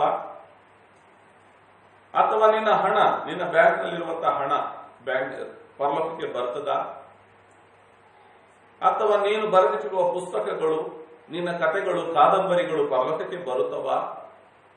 ಅಥವಾ ನಿನ್ನ ನೀತಿ, ನಿನ್ನ ಸ್ವಂತ ನೀತಿ ಏನಿದೆಯೋ ಅದು ಪರಲೋಕಕ್ಕೆ ಬರ್ತದ ಅಂತ ನೋಡಿದ್ರೆ ಇವು ಯಾವ ಬರೋದಿಲ್ರಿ. ನೀನು ಯಾವ ಜನರನ್ನು, ಪಾಪದ ದಂಡನೆಗೆ ಓಡುತ್ತಾ ಇರುವ ಜನಗಳನ್ನು ದೇವರ ಕಡೆಗೆ ನಡೆಸ್ತಾ ಬರ್ತೀಯೋ ಆ ಜನರು ಸತ್ತಾಗ ಅವರ ಆತ್ಮಗಳು ಪರಲೋಕಕ್ಕೆ ಬರ್ತವೆ, ಬಿಟ್ರೆ ಬೇರೆ ಯಾವುದು ಪರಲೋಕಕ್ಕೆ ಬರೋದಿಲ್ಲ. ನಿಜ ಕ್ರೈಸ್ತನೇ ನೀನಾಗಲಿ ನಾನಾಗಲಿ ಈ ಲೋಕವನ್ನು ಬಿಟ್ಟರೆ ನಮ್ಮ ಶರೀರಗಳು ಪರಲೋಕಕ್ಕೆ ಬರೋದಿಲ್ಲ, ನಮ್ಮ ಆತ್ಮಗಳೇ ಪರಲೋಕಕ್ಕೆ ಹೋಗ್ತವೆ. ಮಣ್ಣು ಶರೀರಗಳು ಮಣ್ಣಿಗೆ ಸೇರಿಕೊಳ್ಳುತ್ತವೆ, ದೇವರು ಕೊಟ್ಟ ಜೀವಾತ್ಮ ದೇವರ ಬಳಿಗೆ ಸೇರುತ್ತೆ. ಹೀಗಿರುವಲ್ಲಿ ಯೇಸು ಕ್ರಿಸ್ತನು ಹೇಳುತ್ತಲಿದ್ದಾರೆ, ಅಲ್ಲಿ ನುಸಿಯೂ ಕಿಲುಬೂ ಅದನ್ನು ಹಾಳು ಮಾಡುವುದಿಲ್ಲ, ಆತ್ಮವನ್ನು ಯಾವುದು ಹಾಳು ಮಾಡೋದಿಲ್ಲ. ಮಣ್ಣಿಗೆ ಸೇರುವಂತ ಶರೀರವನ್ನು ಗೆದ್ದಲುಗಳು ತಿದ್ದು ಬಿಡುತ್ತವೆ, ನುಸಿಯು ಹಾಳು ಮಾಡುತ್ತದೆ. ಈ ಭೂಮಿಯಲ್ಲಿ ದವಸ ಧಾನ್ಯಗಳನ್ನು ಕೂಡಿಸಿಟ್ಟಿದ್ದರೆ ನುಸಿಯು ಅದನ್ನು ಹಾಳು ಮಾಡುತ್ತದೆ. ಈ ಶರೀರದಲ್ಲಿ ಇರುವಂತಹ ನೀನು ನಾನು ಸತ್ರೆ ಈ ಶರೀರವನ್ನು ಗೆದ್ದಲುಗಳು ತಿಂದು ಬಿಡುತ್ತವೆ. ಆದರೆ ನಮ್ಮ ಒಳಗಿರುವಂತ, ನಿನ್ನ ಒಳಗೋ ನನ್ನ ಒಳಗೋ ಇರುವಂತ ಪ್ರಾಣ ಆತ್ಮವನ್ನು ನುಸಿಯು ಹಾಳು ಮಾಡೋದಿಲ್ಲ, ಕಿಲುಬು ಹತ್ತೋದಿಲ್ಲ, ಗೆದ್ದಲುಗಳು ತಿನ್ನಲಿಕ್ಕೆ ಸಾಧ್ಯವಿಲ್ಲ. ಆದ್ದರಿಂದ ನೀನು ಈ ಲೋಕದಲ್ಲಿ ಕೂಡಿಸ್ಕೊಳ್ಳೋದಕ್ಕಾಗಿಯೇ ಚಿಂತೆ ಮಾಡಿಕೊಂಡು ಈ ಲೋಕದಲ್ಲಿ ಏನು ತಿನ್ನೋಣ, ಏನು ಕುಡಿಯೋಣ, ಏನು ಕುಡಿಸೋಣ, ಏನು ಕಟ್ಟೋಣ, ಏನು ಬೆಳೆಸೋಣ, ಏನು ಉಳಿಸೋಣ, ಇದರಲ್ಲಿಯೇ ನೀನು ಧ್ಯಾನಮಗ್ನಾಗಿ ಇದ್ದು ಬಿಡಬಾರದು. ಇವುಗಳಿಗೆ ಬದಲಾಗಿ ನೀನು ಪರಲೋಕದಲ್ಲಿ ನಿನ್ನ ಸಂಪತ್ತನ್ನು ಕೂಡಿಸಿಟ್ಟುಕೋ ಎಂದು ದೇವರ ವಾಕ್ಯವು ಹೇಳುತ್ತದೆ. ನನ್ನನ್ನು ಕೇಳಿಸಿಕೊಳ್ತಿರುವ ನೀನು ನಿಜ ಕ್ರೈಸ್ತನೇ, ನಿಜ ಕ್ರೈಸ್ತಳೇ ಹೌದಾದರೆ ಈ ಲೋಕದಲ್ಲಿ ದೈನಂದಿನ ಜೀವನಕ್ಕೆ ಏನು ಬೇಕಾಗಿದೆಯೋ ಅದು ಬೇಕು, ಹೌದು. ಆದರೆ ಅದರ ಮೇಲೆ ಮನಸ್ಸಿಟ್ಟುಕೊಂಡು ಅದನ್ನೇ ಹೆಚ್ಚಿಸಿಕೊಂಡು ಅದನ್ನೇ ಉಳಿಸ್ಕೊಳ್ಳೋದಕ್ಕೂ ಅದನ್ನೇ ಸಂಪಾದಿಸಿಕೊಳ್ಳೋದಕ್ಕೂ ಅದನ್ನೇ ಗಟ್ಟು ಮಾಡಿಕೊಳ್ಳೋದಕ್ಕೆ ಮನಸ್ಸಿಟ್ಟುಕೊಳ್ಳದೆ ಪರಲೋಕಕ್ಕಾಗಿ, ದೇವರ ರಾಜ್ಯಕ್ಕಾಗಿ ಕೆಲಸ ಮಾಡಬೇಕು, ಪ್ರಯಾಸ ಪಡಬೇಕು. ಇಂದು ಭಾರತ ದೇಶದಲ್ಲಿ ಕ್ರಿಸ್ತೀಯ ಬೋಧನೆಯು ಬಂದು 2000 ವರ್ಷಗಳು ದಾಟಿ ಹೋಯಿತು. ಮೊದಲನೆಯ ಶತಮಾನದಲ್ಲಿ 52ನೇ ಇಸವಿಯಲ್ಲಿ ಯೇಸು ಕ್ರಿಸ್ತನ ಜೊತೆಯಲ್ಲಿಯೇ ಇದ್ದಂತಹ ಯೇಸು ಕ್ರಿಸ್ತನ ಅಪೊಸ್ತಲನಾದ ತೋಮನು ಈ ಭಾರತ ದೇಶಕ್ಕೆ ಬಂದನು. 52ರಲ್ಲಿ ಭಾರತ ದೇಶಕ್ಕೆ ಬಂದಂತಹ ತೋಮ 72ನೇ ಇಸವಿಯವರೆಗೆ ಈ ಭಾರತ ದೇಶದಲ್ಲಿ ಸೇವೆ ಮಾಡಿದನು. ಮೊದಲನೆಯ ಶತಮಾನದಲ್ಲಿ ಈ ದೇಶಕ್ಕೆ ಸುವಾರ್ತೆ ಬಂತು. ಯೇಸು ಕ್ರಿಸ್ತನೇ ಸತ್ಯ ದೇವರು, ತ್ರಯೇಕ ದೇವರಿದ್ದಾರೆ ಎಂಬುದಾದ ಬೋಧನೆಯು ಆವತ್ತು ಬಂತು. ಇಲ್ಲಿ ಅಂತಹ ಬೋಧನೆ ಬರುವ ಕಾಲದಲ್ಲಿ ಅಮೆರಿಕ ಹೇಗಿತ್ತು ಗೊತ್ತ್ರಿ? ಅಮೆರಿಕದ ಜನಗಳು ಆಂಗ್ಲೋ ಸ್ಯಾಕ್ಸನ್ ಎಂಬುದಾಗಿ ಹೇಳುವಂತಹ ಜನಗಳಾಗಿ ಜೀವಿಸುತ್ತಿದ್ರು. ಅವರ ಜನಜೀವನ ಹೇಗಿತ್ತು ಗೊತ್ತ್ರಿ? ಗುಹೆಗಳಲ್ಲಿ ಮೈ ಮೇಲೆ ಬಣ್ಣಗಳನ್ನು ಬಳಿದುಕೊಂಡು ಎಲೆಗಳನ್ನು ಕಟ್ಟಿಕೊಂಡು ಗುಹೆಗಳಲ್ಲಿ ಜೀವನ ಮಾಡುತ್ತಿದ್ದಂತಹ ನಾಗರಿಕತೆ ಅವರದ್ದಾಗಿತ್ತು ಮೊದಲನೇ ಶತಮಾನದಲ್ಲಿ. ಆ ಮೊದಲನೇ ಶತಮಾನದಲ್ಲಿ ಭಾರತ ದೇಶದಲ್ಲಿ ಕ್ರಿಸ್ತೀಯ ಬೋಧನೆಯು ಬಂತು. ಪ್ರಿಯ ಸಹೋದರ ಸಹೋದರಿಯರೇ, ಮೊದಲನೇ ಶತಮಾನದಲ್ಲಿ ಬಂದ ಬೋಧನೆಯು ಇಂದಿನವರೆಗೂ ಮುಂದುವರೆದಿದೆ. ಅದರಲ್ಲಿ ಮಧ್ಯದಲ್ಲಿ ಯುರೋಪಿಯನ್ ಕ್ರಿಸ್ಟಿಯಾನಿಟಿಯು ಬಂತು, ಪೋರ್ಚುಗೀಸರು ಬಂದರು, ಬ್ರಿಟಿಷರು ಬಂದರು, ರೋಮಾಯರು ಬಂದರು, ರೋಮನ್ ಕ್ಯಾಥಲಿಕ್ ಬಂತು. ಹೀಗೆ ಅನೇಕ ಧಾರ್ಮಿಕತೆಗಳು ಬಂತು. ಅನೇಕರು ಕ್ರೈಸ್ತರೆಂದು ಹೇಳಿಕೊಳ್ಳುತ್ತಲಿದ್ದಾರೆ. ಆದರೆ ಮೊದಲನೇ ಶತಮಾನದಲ್ಲಿ ಬಂದಂತಹ ಬೋಧನೆ ಏನಾಗಿತ್ತಂದ್ರೆ ಇದು ವಾಕ್ಯ. ದೇವರ ವಾಕ್ಯ ಏನಿದೆಯೋ ಅದನ್ನೇ ತೋಮನು ಬೋಧಿಸಿದನು.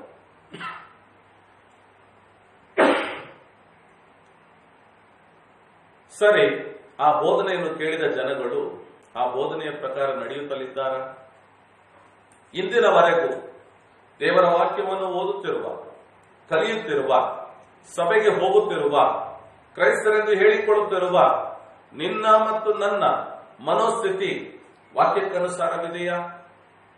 ಇದ್ದಿದ್ದರೆ ಇವತ್ತು ಇಡೀ ದೇಶವು ದೇವರಿಗೆ ಮಕ್ಕಳಾಗಿ ಇರುತ್ತಿತ್ತು. ಮತಾಂತರ ಅಲ್ರಿ, ಜಾತಿ ಬದಲಾವಣೆ ಅಲ್ರಿ, ಹೆಸರು ಬದಲಾವಣೆ ಅಲ್ಲ. ಹೆಸರು ಬದಲಾವಣೆ ಮಾಡುವಂಥದ್ದು ದೇವರ ವಾಕ್ಯದಲ್ಲಿ ಇಲ್ಲದ ಒಂದು ವಿಷಯ. ಜಾತಿ ಬದಲಾವಣೆ ದೇವರ ವಾಕ್ಯದಲ್ಲಿ ಇಲ್ಲದಂತ ಒಂದು ವಿಷಯ. ಮತ ಬದಲಾವಣೆ ದೇವರ ವಾಕ್ಯದಲ್ಲಿ ಇಲ್ಲದಂತ ಒಂದು ವಿಷಯ. ಯೇಸು ಕ್ರಿಸ್ತನ ಬೋಧನೆಯಲ್ಲಿ ಅದು ಇಲ್ಲ. ಜನಗಳು ಹೇಳಿಕೊಳ್ಳುತ್ತಲಿದ್ದಾರೆ. ಯೇಸು ಕ್ರಿಸ್ತನ ಬೋಧನೆ ಏನಾಗಿತ್ತು? ದೇವರ ವಾಕ್ಯವನ್ನು ಸರಿಯಾಗಿ ಓದಿದವರಿಗೆ ಗೊತ್ತು. ಮಾನಸಾಂತರ ಪಡೆರಿ, ಪರಲೋಕ ರಾಜ್ಯವು ಸಮೀಪವಾಗಿದೆ ಎಂದು ಹೇಳುತ್ತಿದ್ದರು. ಮನಸ್ಸು ಬದಲಾವಣೆ ಮಾಡಿಕೊಡ್ರಿ ಅಂತ ಹೇಳಿದ್ರು ಬಿಟ್ರೆ ಹೆಸರು, ಜಾತಿ, ಧರ್ಮ, ಉಡುಗೆ ತೊಡುಗೆ ಇವುಗಳನ್ನ ಬದಲಾವಣೆ ಮಾಡಿಕೊಳ್ಳಿಕ್ಕೆ ಹೇಳಿ. ಮನಸ್ಸು ಬದಲಾವಣೆ ಮಾಡಿಕೊಡ್ರಿ ಅಂತ. ಮೌಢ್ಯ ನಂಬಿಕೆಗಳಿಂದ, ಮೂಢನಂಬಿಕೆಗಳಿಂದ ಹೊರಬನ್ನಿರಿ. ಸತ್ಯ ದೇವರು ಅಂದರೆ ಏನು ಎಂಬುದನ್ನು ತಿಳಿದುಕೊಳ್ಳಿರಿ. ಮನಸ್ಸಿನಲ್ಲಿ ನೀವು ನಿಮ್ಮ ಮನಸ್ಸಿಗೆ ಬಂದ ಹಾಗೆ ನಡೆಯುತ್ತಿದ್ದೀರಲ್ಲ, ನಿಮ್ಮ ಮನಸ್ಸಿಗೆ ಬಂದ ಜೀವನವನ್ನು ತೊರೆದು ಬಿಟ್ಟು ನಾನು ಹೇಳುವಂತಹ ಬೋಧನೆಯನ್ನು ಅಂಗೀಕರಿಸಿ ನನ್ನನ್ನು ಅಂಗೀಕರಿಸಿಕೊಂಡು ನನ್ನನ್ನು ಹಿಂಬಾಲಿಸಿ ಎಂಬುದಾಗಿ ಯೇಸು ಕ್ರಿಸ್ತನು ಹೇಳಿಕೊಟ್ಟರು.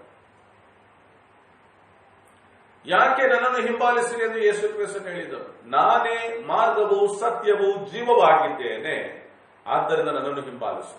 ನಾನೇ ಮಾರ್ಗ, ಪರಲೋಕಕ್ಕೆ ನಿಮಗೆ ಮಾರ್ಗ ನಾನೇ ಆಗಿದ್ದೇನೆ, ನನ್ನನ್ನು ಹಿಂಬಾಲಿಸಿ. ನಾನೇ ಸತ್ಯ,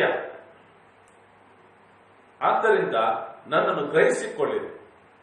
ನಾನೇ ಜೀವವಾಗಿದ್ದೇನೆ, ಆದ್ದರಿಂದ ನನ್ನನ್ನು ಪರಿಪಾಲನೆ ಮಾಡಿ ಎಂಬುದಾಗಿ ಕರ್ತ ಯೇಸು ಕ್ರಿಸ್ತನು ಹೇಳಿಕೊಟ್ಟರು. ಇಂದಿನವರೆಗೂ ಕ್ರೈಸ್ತರೆಂದು ಹೇಳಿಕೊಳ್ಳುವವರಲ್ಲಿ ಹಲವು ಜನ ನಿಜ ಕ್ರೈಸ್ತರಾಗಿ ತಮ್ಮ ಸ್ವಭಾವಗಳನ್ನು ಬದಲಾವಣೆ ಮಾಡಿಕೊಳ್ಳದೆ ವಾಕ್ಯವು ಹೇಳಿದ ಪ್ರಕಾರದಲ್ಲಿ ನಡೆಯದೆ ಹೋದ್ದರಿಂದ ಅವರನ್ನು ನೋಡುವ ಬೇರೆ ಜನಗಳು, ನಮ್ಮನ್ನು ನೋಡುವ ಬೇರೆ ಜನಗಳು ನಾವು ನಂಬುವ ಯೇಸು ಕ್ರಿಸ್ತನನ್ನು ಪಡದೆ ಹೋಗುತ್ತಲಿದ್ದಾರೆ. ಮೊದಲಿಗೆ ನಮ್ಮನ್ನು ಇಷ್ಟಪಡುತ್ತಿಲ್ಲ. ಯಾಕಂದ್ರೆ ನಮ್ಮ ಗುಣಲಕ್ಷಣಗಳು ಸರಿಯಿಲ್ಲ, ನಮ್ಮ ಮಾತುಗಾರಿಕೆ ಸರಿಯಿಲ್ಲ, ನಮ್ಮ ನಡತೆಗಳು ಸರಿಯಿಲ್ಲ. ಹಾಗಾಗಿ ನಮ್ಮನ್ನು ನೋಡುವ ಜನಗಳು ನಮ್ಮ ಯೇಸುವನ್ನು ಕೂಡ ಇಷ್ಟಪಡುತ್ತಿಲ್ಲ. ನಮ್ಮನ್ನು ಇಷ್ಟಪಡದ ಜನ ನಮ್ಮ ಯೇಸುವನ್ನು ಇಷ್ಟಪಡದೆ ಹೋಗಿದ್ದಾರೆ. ಅದಕ್ಕೆ ಮಹಾತ್ಮ ಗಾಂಧೀಜಿಯವರು ಹೇಳಿದರು, ಬೈಬಲ್ನಲ್ಲಿ ಬರೆದಿರುವ ಪ್ರಕಾರವೇ ಇಲ್ಲಿರುವ ಕ್ರೈಸ್ತರುಗಳೆಲ್ಲ ನಡೆದು ಬಿಟ್ರೆ ಇಡೀ ಭಾರತ ದೇಶವೇ ಕ್ರೈಸ್ತ ದೇಶವಾಗಿರುತ್ತದೆ. ಸಹೋದರ ಸಹೋದರಿ, ನಿನ್ನ ಸಂಪತ್ತು ಎಲ್ಲಿರಬೇಕಂದ್ರೆ ಲೋಕದಲ್ಲಿರಬೇಕು. ನೀನು ಅಲ್ಲಿ ಕೂಡಿಸಿಟ್ಟುಕೊಳ್ಳಬೇಕು. ಇಲ್ಲಿ ಏನು ಕೂಡಿಸ್ಕೊಂಡ್ರು ಅವುಗಳು ಒಂದಲ್ಲ ಒಂದಿನ ನಾಶವಾಗ್ತದೆ, ಒಂದಲ್ಲ ಒಂದಿನ ಹಾಳಾಗಿ ಹೋಗುತ್ತದೆ. ಆದರೆ ನಿನ್ನ ಸಂಪತ್ತು ಒಬ್ಬ ನಿಜ ಕ್ರೈಸ್ತನ ಸಂಪತ್ತು ಪರಲೋಕದಲ್ಲಿ ಕೂಡಿಟ್ಟಿದ್ದಾಗಿರಬೇಕು. ಅಲ್ಲಿದ್ರೆ ಕಳ್ಳರು ಬಂದು ಕನ್ನ ಹಾಕಿ ಕದಿಯೋದು ಇಲ್ಲ. ಯಾಕೆ ಗೊತ್ತ್ರಿ? ಅಲ್ಲಿ ದೇವರು ವಾಸವಾಗಿದ್ದಾನೆ. ಅಲ್ಲಿರುವ ಸಂಪತ್ತನ್ನು ಯಾರು ಕದ್ದುಕೊಳ್ಳಲು ಸಾಧ್ಯವಿಲ್ಲ. ಅಲ್ಲಿ ನುಸಿ ಇರೋದಿಲ್ಲ, ಗೆದ್ದಲು ಬರೋದಿಲ್ಲ. ಆದರೆ ಈ ಭೂಮಿಯಲ್ಲಿ ನುಸಿ ಇರ್ತದೆ, ಗೆದ್ದಲಿರ್ತದೆ, ಕಳ್ಳರಿರ್ತಾರೆ, ಕನ್ನ ಹಾಕಿ ಕದಿಯೋರು ಇರ್ತಾರೆ. ಇಲ್ಲಿ ಎಲ್ಲ ಹಾಳಾದಂಥವುಗಳು ಕೂಡ ಇರ್ತವೆ, ಒಳ್ಳೆಯವುಗಳು ಕೂಡ ಇರ್ತವೆ. ಆದರೆ ಅಲ್ಲಿ ಒಳ್ಳೆಯವುಗಳು ಮಾತ್ರ ಇರ್ತವೆ, ಹಾಳಾದಂಥದ್ದು ಯಾವುದು ಪ್ರವೇಶಿಸದು. ಅದುವೇ ಪರಲೋಕ ಸಾಮ್ರಾಜ್ಯ, ಅದುವೇ ದೇವರ ಲೋಕ. ಆಮೇಲೆ ನಾವು ಮತ್ತೊಂದು ವಾಕ್ಯದ ಮೂಲಕವಾಗಿ ನಾವು ಈ ವಾಕ್ಯ ಭಾವ ಮುಂದುವರಿಸೋಣ. 16ನೇ ಅಧ್ಯಾಯದಲ್ಲಿ ನಾವು ಓದಿದೆವು 11ನೇ ವಚನ. ಈಗ ತಾನೇ ನಾವು ಓದಿದ್ದೇವೆ ಆ ವಚನವನ್ನು, ಆ ವಾಕ್ಯವನ್ನು ದಯವಿಟ್ಟು ಓದ್ತೀರಿ.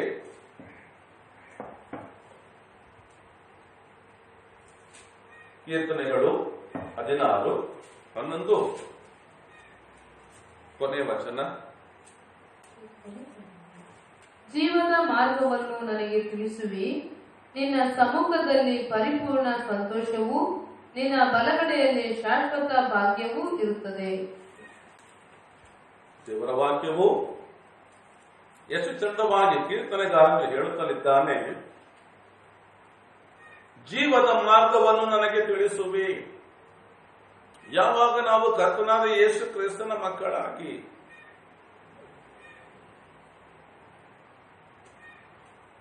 ಆತನನ್ನು ಹಿಂಬಾಲಿಸುವವನಾಗಿ ಮುಂದುವರಿಯುತ್ತೇವೋ, ಆತ ನಮಗೆ ಏನನ್ನು ತಿಳಿಸ್ತಾನೆ?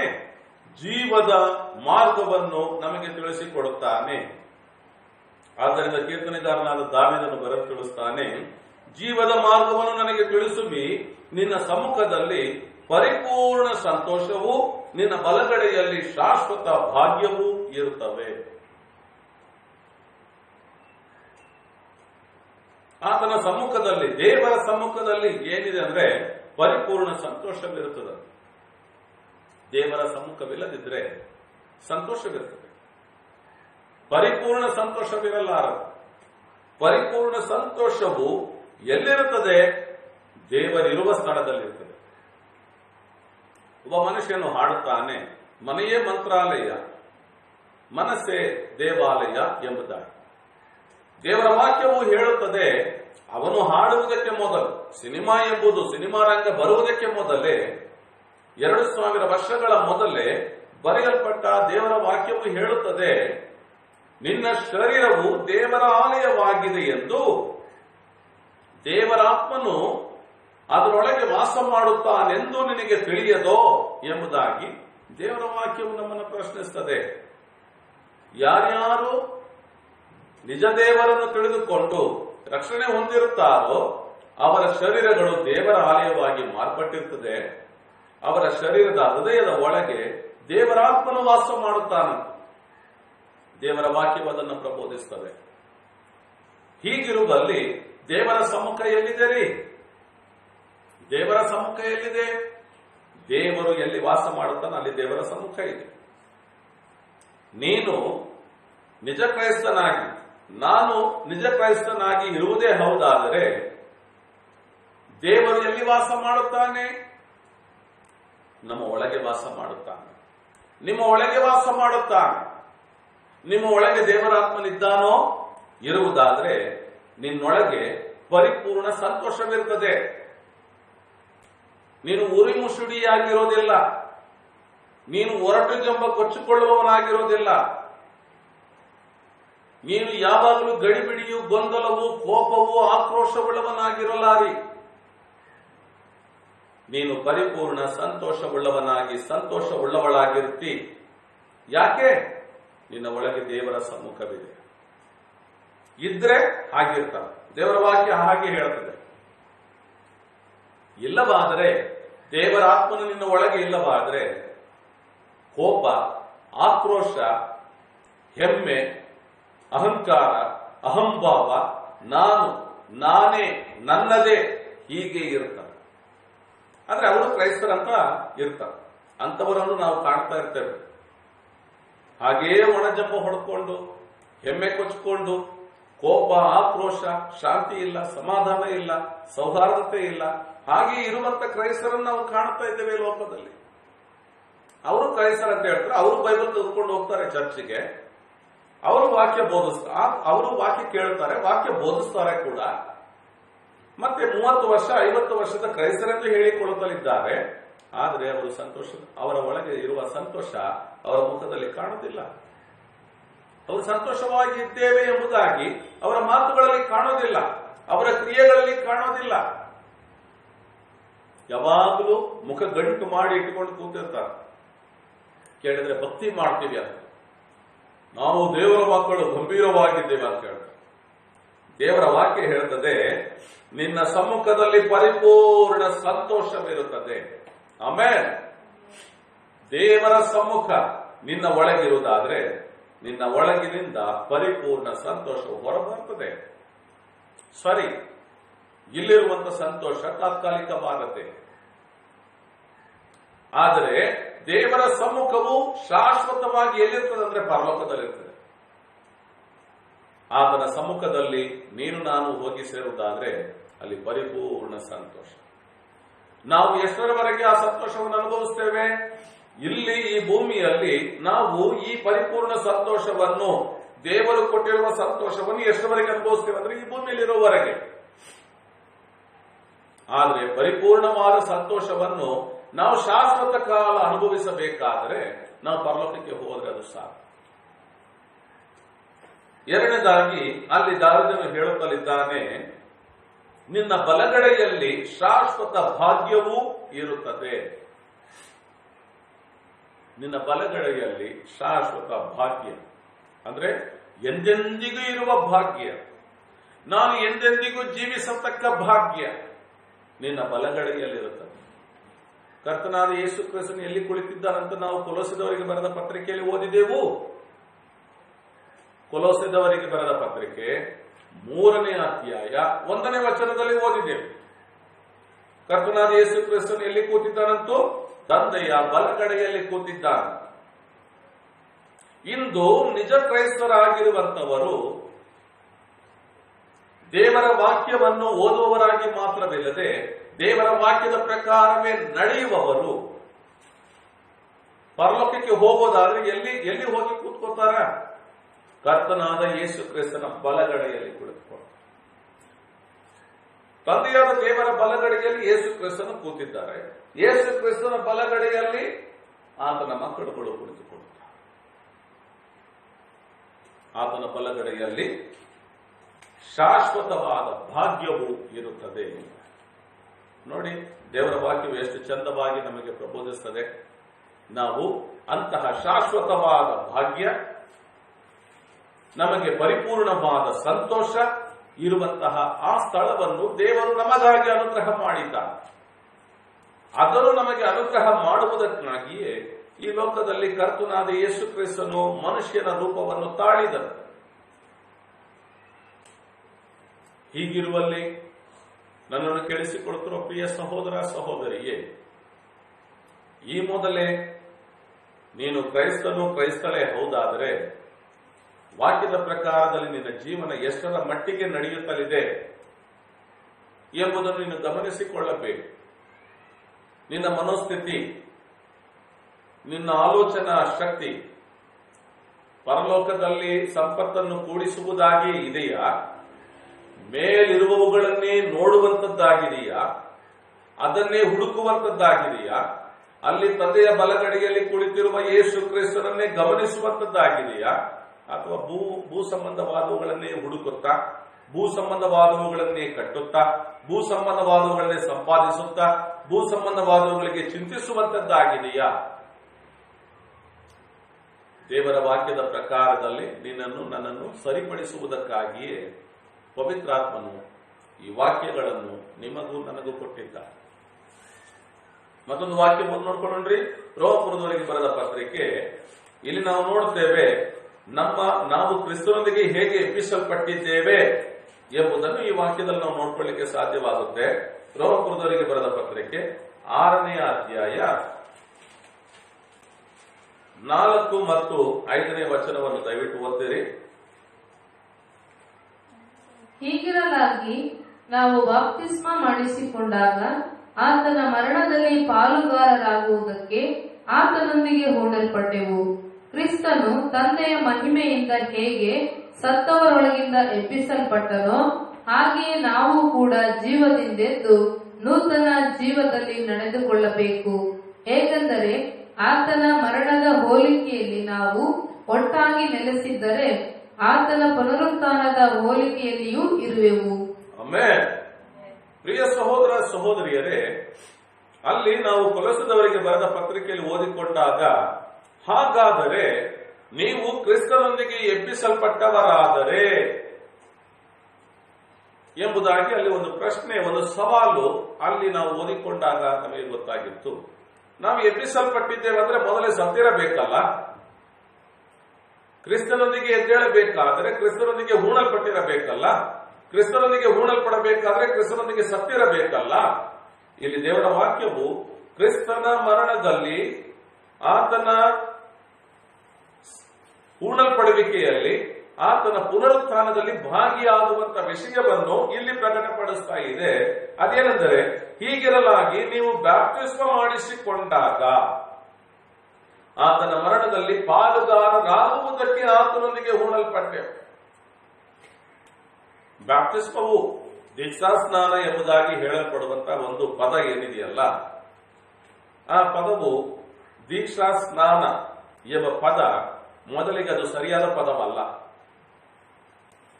ನಾವು ಅದನ್ನು ಅಂದ್ರೆ ಈ ಪತ್ರಿಕೆಗಳು ಏನು ಬರೆಯಲ್ಪಟ್ಟಿವೆಯೋ ದೇವರ ವಾಕ್ಯದಲ್ಲಿ ಹೊಸ ಒಡಂಬಡಿಕೆಯು, ಇದನ್ನು ಆವತ್ತಿನ ಸಮಯದಲ್ಲಿ ಮೊದಲನೇ ಶತಮಾನದಲ್ಲಿ ಗ್ರೀಕ್ ಭಾಷೆಯು ಅಂತಾರಾಷ್ಟ್ರೀಯ ಭಾಷೆಯಾಗಿ ಇದ್ದುದರಿಂದ ಅಂದು ಗ್ರೀಕ್ ಭಾಷೆಯಲ್ಲಿ ಈ ಹೊಸ ಒಡಂಬಡಿಕೆಯನ್ನು ಬರೆಸಿದರು. ಆದರೆ ಇದನ್ನು ಬರೆದಂತ ವ್ಯಕ್ತಿಗಳಿದ್ದಾರಲ್ಲ, ಅವರೆಲ್ಲರೂ ದೇವರಾತ್ಮನ ಪ್ರೇರೇಪಣೆಯಿಂದ ಬರೆದಂತವರು. ಅವರೆಲ್ಲರ ಭಾಷೆ ಯಾವುದಾಗಿತ್ತಂದ್ರೆ ಇಬ್ರಿಯ ಭಾಷೆಯಾಗಿತ್ತು. ಇಬ್ರಿಯ ಭಾಷೆಯು ಪಠ್ಯ ಭಾಷೆಯಾಗಿತ್ತು. ಮಾತನಾಡುವಂತ ಭಾಷೆ ಅರಮಾಯಿಕ್ ಭಾಷೆಯಾಗಿತ್ತು. ಅವರಿಗೆ ಗ್ರೀಕ್ ಭಾಷೆಯಾಗಿರಲಿಲ್ಲ. ಇಸ್ರಾಯೇಲ್ಯರು ಗ್ರೀಕ್ ಭಾಷೆಯವರಲ್ಲ. ಇಸ್ರಾಯೇಲ್ಯರ ಆಡು ಭಾಷೆ ಅರಮಾಯಿಕ್ ಭಾಷೆಯಾಗಿತ್ತು. ಅವರ ಪಠ್ಯ ಭಾಷೆಯು ಇಬ್ರಿಯ ಭಾಷೆಯಾಗಿತ್ತು. ಅರಮಾಯಿಕ್ ಭಾಷೆಗೆ ಲಿಪಿ ಇಲ್ಲ, ಆದರೆ ಇಬ್ರಿಯ ಭಾಷೆಗೆ ಲಿಪಿ ಇದೆ. ಈ ಅರಮಾಯಿಕ್ ಭಾಷೆಯಲ್ಲಿ ಬರೀ ಮಾತನಾಡ್ತಿದ್ರು ಅವರು. ಆ ಭಾಷೆಯ ಪದಗಳನ್ನು ಈಗ ಉದಾಹರಣೆಗೆ ನಮ್ಮ ಭಾರತ ದೇಶದಲ್ಲಿ ಕೊಂಕಣಿ ಭಾಷೆ ಇದೆ. ನಮ್ಮ ಕರ್ನಾಟಕದಲ್ಲಿ ಕೊಂಕಣಿ ಭಾಷೆ ಇದೆ. ಕೊಂಕಣಿ ಮಾತನಾಡಲಿಕ್ಕೆ ಮಾತ್ರ ಭಾಷೆ, ಅದಕ್ಕೆ ಲಿಪಿ ಇಲ್ಲ. ಅದನ್ನು ಕೊಂಕಣಿ ಭಾಷೆಯವರು ಒಂದು ಪತ್ರ ಬರಿಬೇಕಂತ ಹೇಳಿದ್ರೆ ಅವರು ಕನ್ನಡ ಭಾಷೆಯಲ್ಲಿ ಬರಿಬೇಕು ಅಥವಾ ಇಂಗ್ಲಿಷ್ ಭಾಷೆಯಲ್ಲಿ ಬರಿಬೇಕು. ಇಂಗ್ಲಿಷ್ ಭಾಷೆಯನ್ನು ಉಪಯೋಗಿಸಿಕೊಂಡು ಅವರ ತುಳುವನ್ನೇ ಅಂದ್ರೆ ಅವರ ಕೊಂಕಣಿಯನ್ನೇ ಬರೆದಿರ್ತಾರೆ. ಅದನ್ನು ಓದಿದ್ರೆ ಇಂಗ್ಲಿಷ್ ಭಾಷೆಯ ಪದವಾಗಿರೋದಿಲ್ಲ, ಅದು ಕೊಂಕಣಿಯಾಗಿರ್ತದೆ. ಹಾಗೆಯೇ ಅರಮಾಯಿಕ್ ಭಾಷೆಯನ್ನು ಮಾತನಾಡುತ್ತಿದ್ದಂತಹ ಇಸ್ರಾಯೇಲ್ಯರು ದೇವರಾತ್ಮನ ಪ್ರೇರೇಪಣೆಯಿಂದ ಈ ವಾಕ್ಯಗಳನ್ನು ಬರೆದರು. ಸರಿ, ಬರೆಯುವಾಗ ಅವರು ಬರೆದದ್ದನ್ನು ಗ್ರೀಕ್ ಭಾಷೆಯಲ್ಲಿ ಆ ಪದವಿಲ್ಲದ್ದರಿಂದ ಇಬ್ರಿಯ ಭಾಷೆಯಲ್ಲಿದ್ದಂತಹ ಬ್ಯಾಪ್ಟಿಸ್ಮ ಎಂಬ ಪದವು ಆ ಪದವನ್ನು ಸರಿಯಾಗಿ ಉಚ್ಚರಿಸಲಿಕ್ಕೆ ಆಗದೆ ಹೋಗೋದ್ರಿಂದ ಗ್ರೀಕ್ ಭಾಷೆಯಲ್ಲಿ ಬ್ಯಾಪ್ಟಿಸೋ ಎಂಬುದಾಗಿ ಬರೆದರು. ಬ್ಯಾಪ್ಟಿಸೋ ಎಂಬುದರ ಅರ್ಥ ಏನಾಗಿದೆ ಗ್ರೀಕ್ ಭಾಷೆಯ ಪದದಲ್ಲಿ ಅಂತ ನೋಡಿದ್ರೆ, ಆ ಪದದ ಅರ್ಥವೇ ಮುಳುಗಿಸಿ ತೆಗೆ ಎಂಬುದಾಗಿದೆ. ಮುಳುಗಿಸಿ ತೆಗೆ, ಪೂರ್ತಿಯಾಗಿ ಒದ್ದೆ ಮಾಡು, ಈ ರೀತಿಯಾದ ಪದಕ್ಕೆ ಅರ್ಥ ಕೊಡುವಂತದ್ದೇ ಬ್ಯಾಪ್ಟಿಸೋ ಎಂಬುದು. ಅದನ್ನು ಅದನ್ನು ಇಂಗ್ಲಿಷಿಗೆ ತೆಗೆದುಕೊಂಡು ಬರುವಾಗ ಗ್ರೀಕ್ ಭಾಷೆಯ ಆ ಪದಕ್ಕೆ ಸರಿಯಾದಂತ ಒಂದು ಪದ ಇಂಗ್ಲಿಷ್ ನಲ್ಲಿ ಇಲ್ಲವಾದ್ದರಿಂದ ಇಂಗ್ಲಿಷ್ ನಲ್ಲಿ ಏನ್ ಮಾಡಿದ್ರೆ ಬ್ಯಾಪ್ಟಿಸೋ ಎಂಬುದನ್ನು ಬ್ಯಾಪ್ಟಿಸಂ ಅಂತ ಮಾಡಿಕೊಂಡು ಹಾಗೆ ತರ್ಜುಮಿಸಿದ್ರು. ಬ್ಯಾಪ್ಟಿಸಂ ಎಂಬುದು ಇಂಗ್ಲಿಷ್ನ ಪದವಾದ್ರೆ ಇಂಗ್ಲಿಷ್ನ ಪದ ಅಲ್ಲ, ಅದು ಗ್ರೀಕ್ನ ಪದದ ಅರ್ಥದಲ್ಲಿ ಬರುವಂತಹ ಒಂದು ಪದವಾಗಿ ಅದನ್ನು ರೂಪಿಸಿಕೊಂಡ್ರು. ಸರಿ, ಹಾಗೆ ನೋಡುವಾಗ ಕನ್ನಡದ ಬೈಬಲ್ಗಳಲ್ಲಿ ದೀಕ್ಷಾ ಸ್ನಾನ ಎಂಬ ಪದ ಮುಳುಗಿಸಿ ತೆಗೆ ಎಂಬುದನ್ನು ಅರ್ಥ ಕೊಡುವಂತ ಪದವಲ್ಲ. ಪೂರ್ತಿಯಾಗಿ ಒದ್ದೆ ಮಾಡು ಎಂದು ಹೇಳುವುದಕ್ಕೆ ಅರ್ಥ ಕೊಡುವಂಥದ್ದಲ್ಲ.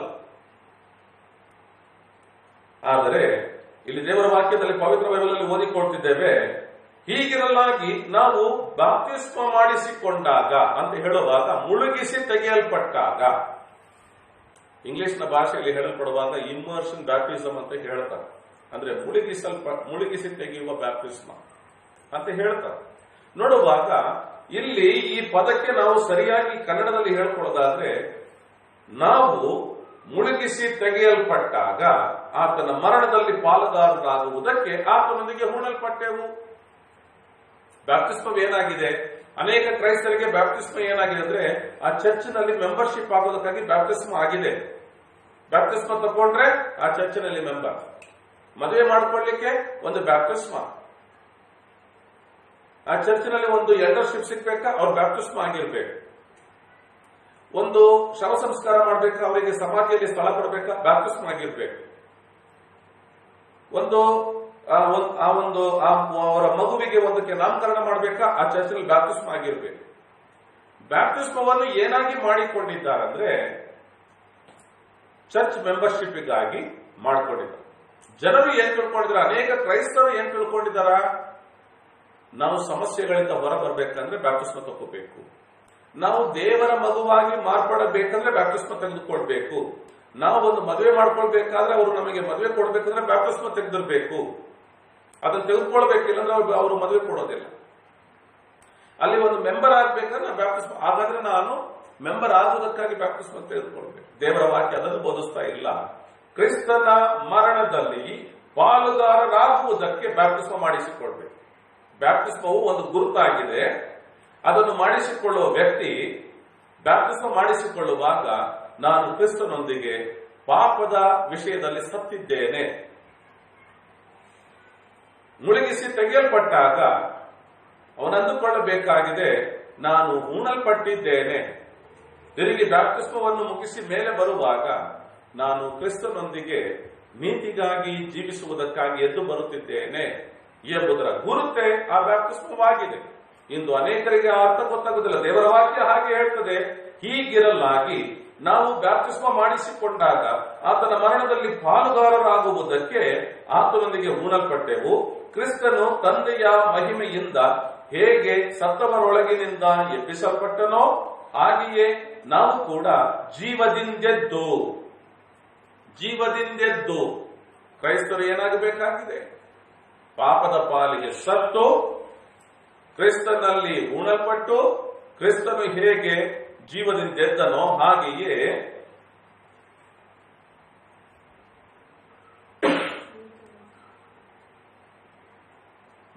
ತಂದೆಯ ಮಹಿಮೆಯಿಂದ ಹೇಗೆ ಸತ್ತರೊಳಗಿನಿಂದ ಎಬ್ಬಿಸಲ್ಪಟ್ಟನೋ ಹಾಗೆಯೇ ನಾವು ಕೂಡ ಜೀವದಿಂದೆದ್ದು ನೂತನ ಜೀವದಲ್ಲಿ ನಡೆದುಕೊಳ್ಳಬೇಕು.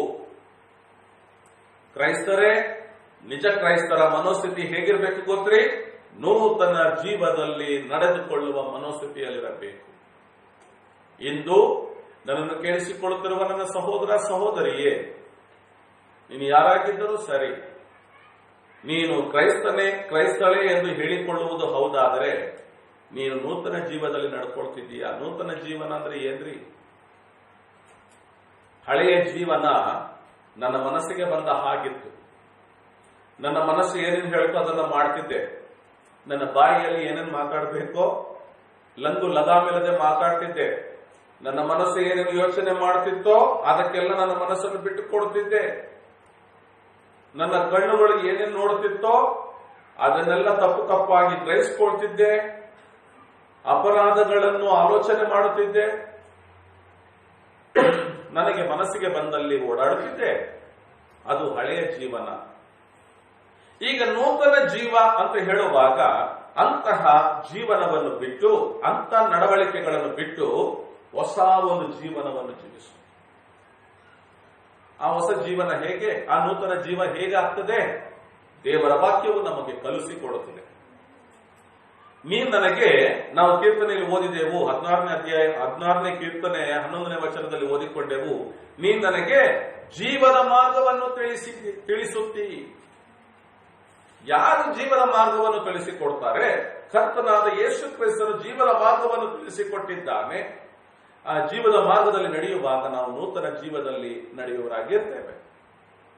ಇವತ್ತು ಅನೇಕರ ಜೀವನದಲ್ಲಿ ನೂತನ ಜೀವ ಇಲ್ಲ, ಹಳೇ ಜೀವನವೇ. ಇನ್ನೂ ಕೂಡ ಕ್ರೈಸ್ತರೆಂದು ಹೇಳಿಕೊಳ್ಳುವ ಅನೇಕರ ಜೀವನದಲ್ಲಿ ಅವರ ಕೋಪ ಕಡಿಮೆ ಆಗಲಿಲ್ಲ, ಇನ್ನು ಅವರ ಕೆಟ್ಟ ಮಾತುಗಳು ಕಡಿಮೆ ಆಗಲಿಲ್ಲ. ಒಳ್ಳೆ ಊಟ ಮಾಡುವ ಬಾಯಿ, ಒಳ್ಳೆ ಮಾತುಗಳನ್ನು ಮಾತನಾಡಲಿಕ್ಕೆ ದೇವರು ಕೊಟ್ಟಂತ ಬಾಯಿ, ದೇವರ ವಾಕ್ಯವನ್ನು, ಒಳ್ಳೆಯ ವಾಕ್ಯಗಳನ್ನು ಓದುವ ಬಾಯಿ, ಯೇಸು ಎಂಬ ಪವಿತ್ರ ನಾಮವನ್ನು ಉಚ್ಚರಿಸುವ ಬಾಯಿಗಳಲ್ಲಿ ಕೆಟ್ಟ ಕೆಟ್ಟ ಮಾತುಗಳನ್ನು ಮಾತನಾಡೋದು ಇನ್ನೂ ಕೂಡ ವಿಸರ್ಜಿಸಿಲ್ಲ. ಆದ್ರೆ ಅವರು ಎಷ್ಟು ವರ್ಷದ ಕ್ರೈಸ್ತರು ಗೊತ್ತ್ರಿ? 30 ವರ್ಷ, 40 ವರ್ಷ. ಕೆಲವರನ್ನೆಲ್ಲ ನಾವು ಕಂಡಿರ್ತೇವೆ, ನೀವು ಕೂಡ ನಿಮ್ಮ ವಲಯಗಳಲ್ಲಿ ಕಾಣುವವರಾಗಿರ್ತೀರಿ. ಅವರ ಜಗಳಗಳು ಕಡಿಮೆ ಆಗಲಿಲ್ಲ, ಅವರ ಕೆಟ್ಟ ಮಾತುಗಳು ಕಡಿಮೆ ಆಗಲಿಲ್ಲ, ಅವರ ದುಷ್ಟ ಸ್ವಭಾವಗಳು, ಅವರ ಕುಡುಕುತನಗಳು. ಕೆಲವರೆಲ್ಲ ಕ್ರೈಸ್ತರೆಂದು ಹೇಳಿಕೊಂಡು ಕುಡುಕುತನ ಮಾಡ್ತಾರೆ. ಕ್ರಿಸ್ಮಸ್ ಬಂದ್ರೆ ನೋಡ್ಬೇಕ್ರಿ, ಕೆಲವರೆಲ್ಲ ಆ ದಿವಸ ಚರ್ಚಿಗೆ ಹೋಗಿ ಆ ಮಾಸನ್ನು ಮುಗಿಸ್ಕೊಂಡು ಬಂದ್ಬಿಟ್ಟ ಮೇಲೆ ಅವರುಗಳ ಕುಡುಕುತನ, ಅವರ ಡ್ಯಾನ್ಸು, ನಾಟ್ಯಗಳು, ಅವ್ರುಗಳು ನೋಡ್ಬೇಕಂದ್ರೆ ಅವರ ಹೆಸರುಗಳು ಹೆಂಗಿರ್ತಾವ ಗೊತ್ತ್ರಿ? ಅಬ್ರಾಮ, ಯೋಸೇಫ, ದಾವೀದ, ಹೆಸರುಗಳು ನೋಡಿದ್ರೆ ಅಷ್ಟು ಚಂದ ಚಂದ ಹೆಸರುಗಳು ಇರ್ತಾವ. ಆದ್ರೆ ಅವರ ಜೀವನ ಹೇಗಿರುತ್ತದೆ? ಕುಡುಕು ಜೀವನ. ಕುಡುಕರು, ಹೊಡೆದಾಡುವವರು, ಜಗಳ ಗಂಟಿಗಳು, ಕೆಟ್ಟ ಮಾತುಗಳನ್ನು, ದುರ್ಭಾಷೆಗಳನ್ನು ಆಡುವವರು, ದುಶ್ಚಟಗಳಲ್ಲಿ ಒಳಪಟ್ಟಂತವರುಗಳಾಗಿ ಜೀವನ ಮಾಡುತ್ತಲೇ ಇರ್ತಾರೆ. ದೇವರ ವಾಕ್ಯ ಏನ್ ಹೇಳ್ತದೆ? ಬ್ಯಾಪ್ಟಿಸ್ಮ ತೆಗೆದವನು ಹೇಗೆ ಜೀವಿಸಬೇಕಂತೂ ಬ್ಯಾಪ್ಟಿಸ್ಮವು ಈ ಮೊದಲಿಗೆ ಏನಾಗಿದೆ? ಕ್ರಿಸ್ತನ ಮರಣ, ಪೂರ್ಣಲ್ಪಡುವಿಕೆ, ಪುನರುತ್ಥಾನಕ್ಕೆ ಸಾದೃಶ್ಯವಾಗಿದೆ, ಗುರುತಾಗಿದೆ. ಸರಿ, ನಾನು ಬ್ಯಾಪ್ಟಿಸ್ಮ ತೆಗೆದುಕೊಂಡಾಗ ಕ್ರಿಸ್ತನೊಂದಿಗೆ ಪಾಪದ ಪಾಲಿಗೆ ಸತ್ತಿದ್ದೇನೆ, ಸಮಾಧಿ ಮಾಡಲ್ಪಟ್ಟಿದ್ದೇನೆ.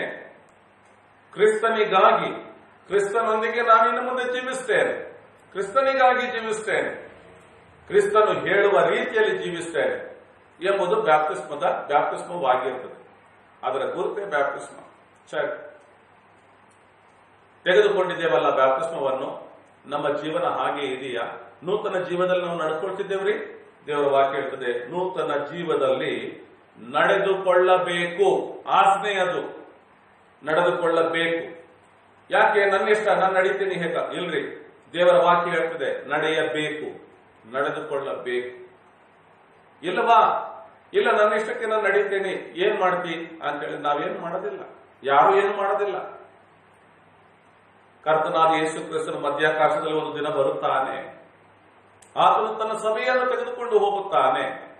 ನಂತರದಲ್ಲಿ ಈ ಲೋಕಕ್ಕೆ ಒಂದು ನ್ಯಾಯ ತೀರ್ಪಿದೆ ಪ್ರಿಯರೇ. ಆ ನ್ಯಾಯ ತೀರ್ಪಿನ ಸಮಯದಲ್ಲಿ ಕರ್ತನಾದ ಯೇಸು ಕ್ರಿಸ್ತನು ಕೇಳುತ್ತಾನೆ, ನೂತನ ಜೀವದಲ್ಲಿ ನಡೆದುಕೊಳ್ಳಬೇಕು ಎಂದು ನಾನು ಹೇಳಿದ್ದೇನಲ್ಲ, ನೀನು ನಡೆಯಲಿಲ್ಲ, ಯಾಕೆ ಎಂದು ಕರ್ತನು ಕೇಳುತ್ತಾನೆ. ನಾವು ಕಾರಣಗಳು 1000 ಕೊಡ್ಬೋದು, 1000 ಕಾರಣಗಳು ಕೊಡ್ಬೋದು. ಕೊನೆಗೂ ನಮಗೆ ಸಿಗೋದೇನು ಗೊತ್ತ್ರಿ? ನೂತನ ಜೀವದಲ್ಲಿ ನಡೆಯದ ಮನುಷ್ಯ ಬ್ಯಾಪ್ಟಿಸ್ಮ ತೆಗೆದಿದ್ರು ಅವನು ನರಕಕ್ಕೆ ಹೋಗ್ತಾನೆ. ಬ್ಯಾಪ್ಟಿಸ್ಮ ತೆಗೆದಿದ್ರು, 50 ವರ್ಷ ವಿಶ್ವಾಸಿ ಅಂತ ಹೇಳ್ಕೊಂಡಿದ್ರು, ಒಂದು ದೊಡ್ಡ ಚರ್ಚ್ನಲ್ಲಿ ಮೆಂಬರ್ಶಿಪ್ ಆಗಿದ್ರು, ಅವನು ದೊಡ್ಡ ಚರ್ಚಿನ ಎಲ್ಡರ್, ಹಿರಿಯನಾಗಿದ್ರು, ಒಂದು ವೇಳೆ ಚರ್ಚ್ನಲ್ಲಿ ಬೋಧಕನೇ ಆಗಿದ್ದರು, ಅವನದೆಷ್ಟು ವರ್ಷಗಳ ಸೇವೆ ಮಾಡಿದ್ದರು. ನೂತನ ಜೀವದಲ್ಲಿ ನಡೆಯದ ವ್ಯಕ್ತಿ, ಅವನು ಬ್ಯಾಪ್ಟಿಸ್ಮ ತೆಗೆದಿದ್ರು, ಕರ್ತನ ಭೋಜನ ತೆಗೆದ್ರು, ದಶಮಭಾಗ ಕೊಟ್ಟಿದ್ರು, ಕಾಣಿಕೆ ಕೊಟ್ಟಿದ್ರು, ಚರ್ಚ್ನಲ್ಲಿ ಎಂಥದೇ ಸ್ಥಾನ ಮಾನ ಗೌರವಗಳನ್ನ ಇಟ್ಕೊಂಡಿದ್ರು, ಪಾಸ್ಟರ್ ರೆವರೆಂಡ್ಗಳಾಗಿದ್ರು ಕೂಡ 100ಕ್ಕೆ 100% ದೇವರ ವಾಕ್ಯ ಬೋಧಿಸ್ತದೆ, ಅವನು ನರಕಕ್ಕೆ ಹೋಗ್ತಾನೆ. ಅನೇಕರು ಕಳ್ಕೊಂಡಿದ್ದಾರೆ. ಬ್ಯಾಪ್ಟಿಸ್ಮ ತೆಗೆದುಕೊಂಡ್ರೆ ಪರಲೋಕಕ್ಕೆ ಹೋಗ್ತೇವೆ. ಯಾವ ಬೈಬಲ್ ಹಾಗೆ ಹೇಳ್ತದೆ? ಪಾಸ್ಟರ್ಗಳು ಹಾಗೆ ಹೇಳ್ತಾರ, ಆದ್ರೆ ಬೈಬಲ್ ಹಾಗೆ ಹೇಳಲಿಲ್ಲ. ನೂತನ ಜೀವದಲ್ಲಿ ನಡೆಯುವವನೇ ಪರಲೋಕಕ್ಕೆ ಹೋಗುವವನು. ಹಳೆಯ ಜೀವನ ಬಿಟ್ಟಿಲ್ಲ. ಬ್ಯಾಪ್ಟಿಸ್ಮ ತೆಗೆದುಕೊಂಡಿದ್ದಾನೆ, ಹಳೆ ಜೀವನ ಬಿಟ್ಟಿಲ್ಲ. ಕರ್ತನ ಭೋಜನ ತೆಗೆದುಕೊಳ್ತಾನೆ, ಹಳೆ ಜೀವನ ಬಿಟ್ಟಿಲ್ಲ. ದಶಮಭಾಗ ಕೊಡ್ತಾನೆ, ಹಳೆ ಜೀವನ ಬಿಟ್ಟಿಲ್ಲ. ಅವನನ್ನ ಪರಲೋಕಕ್ಕೆ ತಗೊಂಡು ಹೋಗಿ ಏನ್ ಮಾಡ್ಬೇಕು? ಅವನು ಅಲ್ಲಿ ಕೂಡ ಹಳೆ ಜೀವನ ಮಾಡ್ತಾನೆ. ಪರಿಶುದ್ಧನು ಧನ್ಯನು, ಪರಿಶುದ್ಧರಾಗಿರುವವರು ಧನ್ಯರು, ಅವರು ದೇವರನ್ನು ಕಾಣುವರು ಎಂಬುದಾಗಿ ದೇವರ ವಾಕ್ಯ ಹೇಳ್ತದೆ. ನೂತನ ಜೀವದಲ್ಲಿ ನಡೆದುಕೊಳ್ಳುವವರು, ಶುದ್ಧ ಹೃದಯವುಳ್ಳವರು ಧನ್ಯರು, ಅವರು ದೇವರನ್ನು ಕಾಣುವರು ಎಂಬುದಾಗಿ ಮತ್ತಾಯನ ಬರೆದ ಸುವಾರ್ತೆಯಲ್ಲಿ ಹೇಳಲ್ಪಡುತ್ತೆ. ಶುದ್ಧ ಹೃದಯ ಯಾವಾಗ ಬರ್ತದ್ರಿ? ಹಳೆಯ ಜೀವನವನ್ನು ಬಿಟ್ಟು ನೂತನ ಜೀವನದಲ್ಲಿ ನಡ್ಕೊಂಡಾಗ ಶುದ್ಧ ಹೃದಯ ಬರ್ತದೆ. ಅವರು ಮಾತ್ರ ದೇವರನ್ನು ಕಾಣುವರು, ಅವರು ಮಾತ್ರ ದೇವರ ಲೋಕಕ್ಕೆ, ಪರಲೋಕಕ್ಕೆ ಹೋಗುವರು. ಬ್ಯಾಪ್ಟಿಸ್ಮ ತೆಗೆದುಕೊಂಡವರು ಪರಲೋಕಕ್ಕೆ ಹೋಗ್ತಾರೆ, ಅದು ಸುಳ್ಳಾದ ನಂಬಿಕೆ, ಅವರವರ ನಂಬಿಕೆ. ಹಾಗಾದ್ರೆ ಬ್ಯಾಪ್ಟಿಸ್ಮ ತೆಗೆದುಕೊಳ್ಬಾರ್ದ? ತೆಗೆದುಕೊಳ್ಬೇಕ್ರಿ. ದೇವರ ವಾಕ್ಯ ಏನ್ ಹೇಳ್ತದೆ? ಕರ್ತನಾದ ಯೇಸು ಕ್ರಿಸ್ತನು ಮತ್ತಾಯ ಬರೆದ ಸುವಾರ್ತೆ 28ನೇ ಅಧ್ಯಾಯದಲ್ಲಿ 19-20 ವಚನಗಳಲ್ಲಿ ಏನ್ ಹೇಳಿದ್ದಾರೆ? ಶಿಷ್ಯರಾದಂತವರು ಬ್ಯಾಪ್ಟಿಸ್ಮ ತೆಗೆದುಕೊಳ್ಳಬೇಕು. ಹೋಗಿ ಲೋಕದ ಕಟ್ಟ ಕಡೆಯವರೆಗೆ ಸಾರಿರಿ, ತಂದೆ ಮಗ ಪವಿತ್ರಾತ್ಮನ ಹೆಸರಿನಲ್ಲಿ ಬ್ಯಾಪ್ಟಿಸ್ಮ ಮಾಡಿಸಿರಿ. ಇದಲ್ಲದೆ ನಾನು ನಿಮಗೆ ಬೋಧಿಸಿದ ಎಲ್ಲವುಗಳನ್ನು ಅವರುಗಳು ಕೈಗೊಳ್ಳುವಂತೆ ಅವರಿಗೆ ಬೋಧಿಸಿರಿ. ಕರ್ತನಾದ ಯೇಸು ಕ್ರಿಸ್ತನು ಹೇಳಿದ ವಾಕ್ಯವಾಗಿದೆ, ಮಾತಾಗಿದೆ. ಬೋಧಿಸಿರಿ ಎಂದು ಹೇಳುವಾಗ ಆ ಪದವು ಗ್ರೀಕ್ ಭಾಷೆಯಲ್ಲಿ ಏನಾಗಿ ಬರ್ತದೆ ಅಂತ ಹೇಳಿದ್ರೆ ಟಲ್ಮಡ್ ಎಂಬುದಾಗಿ ಹೇಳಲ್ಪಡ್ತದ. ಕ್ಷಮಿಸಿ, ಆ ಪದವು ಏನಾಗಿ ಹೇಳಲ್ಪಡ್ತಂದ್ರೆ ಅವರು ಶಿಷ್ಯರನ್ನಾಗಿ ಮಾಡಿರಿ ಎಂಬುದಾಗಿ ಹೇಳುವ ಪದವಾಗಿದೆ. ಒಬ್ಬರಿಗೆ ಬೋಧಿಸಬೇಕು, ಅವರು ಆ ಬೋಧನೆಗೆ ಪೂರ್ತಿಯಾಗಿ ಒಪ್ಪಿಕೊಂಡರೆ ಅವರಿಗೆ ಬ್ಯಾಪ್ಟಿಸ್ಮ ಕೊಡಬೇಕು. ಅವರು ಆ ಬೋಧನೆಗೆ ತಮ್ಮನ್ನು ಒಪ್ಪಿಸಿಕೊಟ್ಟರೆ ಅಂತವರಿಗೆ ಬ್ಯಾಪ್ಟಿಸ್ಮ ಕೊಡಬೇಕೆಂಬುದಾಗಿ.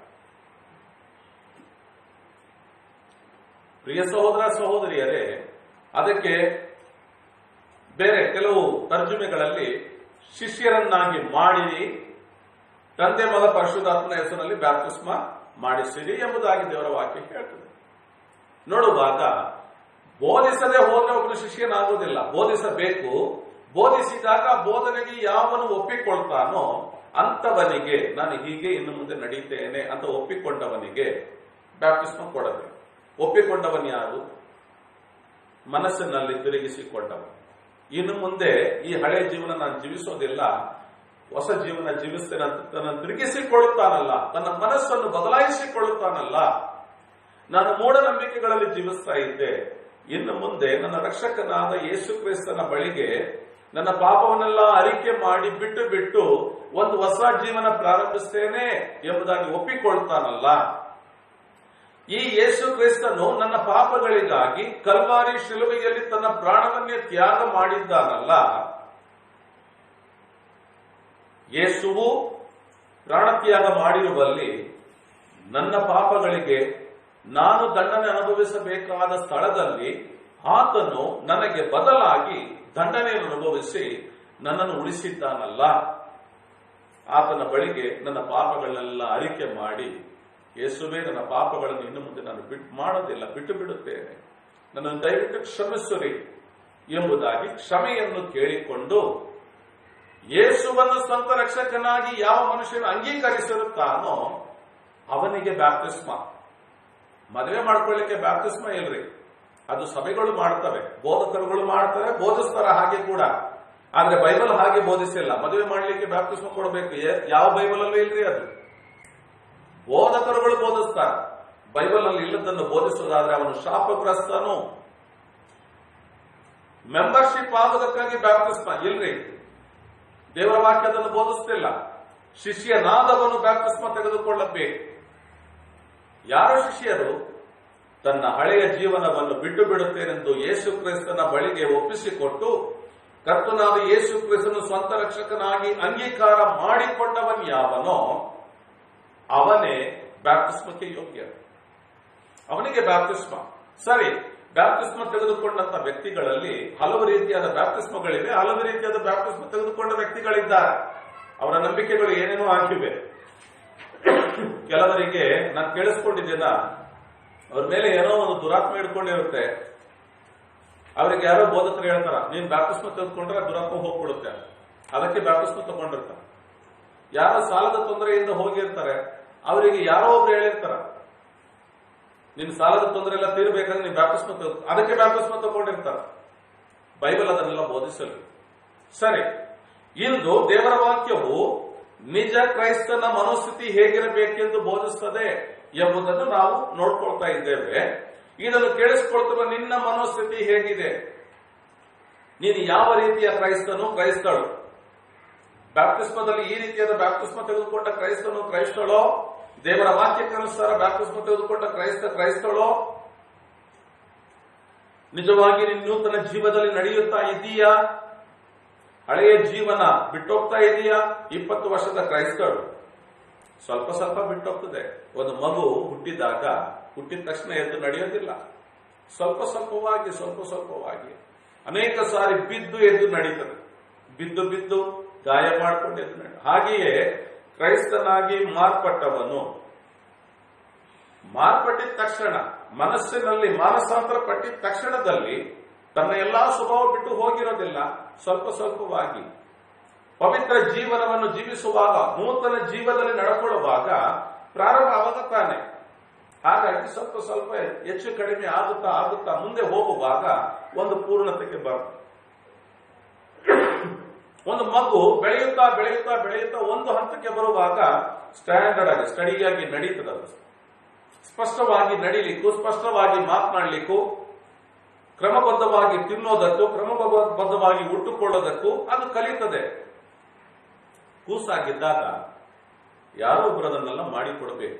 ಮತ್ತೆ ಅದು ಮಾಡಿಕೊಂಡ್ರು ಕೂಡ ಅಸ್ತವ್ಯಸ್ತವಾಗಿ ಮಾಡ್ತದೆ. ತಿನ್ಲಿಕ್ಕೆ ಹೇಳಿದ್ರೆ ಒಂದು ಕೂಸಿನ ಬಳಿಗೆ ಊಟ ಕೊಟ್ಬಿಟ್ರೆ ಬಾಯಿಯಲ್ಲಿ ತಿನ್ನೋದಕ್ಕೆ ಬದಲು ಮೂಗು, ಬಾಯಿ ಎಲ್ಲ ಮುಖೆಲ್ಲ ಒರೆಸ್ಕೊಳ್ತದೆ, ಕೆಳಗೆಲ್ಲ ಚೆಲ್ಲಿರ್ತದೆ. ಆದ್ರೆ ಬೆಳೆಯುತ್ತಾ ಇದ್ದ ಹಾಗಲ್ಲ. ಒಂದು ಅನ್ನ ಆದ್ರೂ ಕೆಳಗೆ ಬೀಳದ ಹಾಗೆ ಶಿಸ್ತಾಗಿ ತಿನ್ಲಿಕ್ಕೆ ಕಲ್ತಿರ್ತದೆ. ಹಾಳು ಮಾಡೋದಿಲ್ಲ. ಹಾಗೆಯೇ ಕ್ರಿಸ್ತಿಯ ಜೀವನ ಕೂಡ ಮಾನಸಾಂತರ ಪಟ್ಟು ದೇವರ ಕಡೆಗೆ ತಿರುಗಿಕೊಂಡು ನೂತನ ಜೀವನದಲ್ಲಿ ಬಂದ ತಕ್ಷಣದಲ್ಲಿ ಪೂರ್ಣರಾಗಿರೋದಿಲ್ಲ. ಆದರೆ ಕಾಲಗಳು ಹೋಗ್ತಾ ಇದ್ದಾರೆ. ಒಂದು ಹಂತಕ್ಕೆ ಬರುವಾಗ ಅವರು ಪೂರ್ಣರಾಗಿ ಶಿಸ್ತುಬದ್ಧರಾಗಿ ನಡೆಯುವವರಾಗಿರ್ತಾರೆ. ಇಲ್ಲಿ ದೇವರ ವಾಕ್ಯ ಹೇಳ್ತದೆ, ನೂತನ ಜೀವದಲ್ಲಿ ನಡೆದುಕೊಳ್ಳಬೇಕು. ಅದುವೇ ನಿಜ ಕ್ರೈಸ್ತನ ಮನೋಸ್ಥಿತಿ. ಮತ್ತೊಂದು ವಾಕ್ಯವನ್ನು ಓದಿಕೊಳ್ಳೋಣ. ಇದೇ ರೋಮಪುರದವರಿಗೆ ಬರೆದ ಪತ್ರಿಕೆ 8ನೇ ಅಧ್ಯಾಯ 6ನೇ ವಚನ.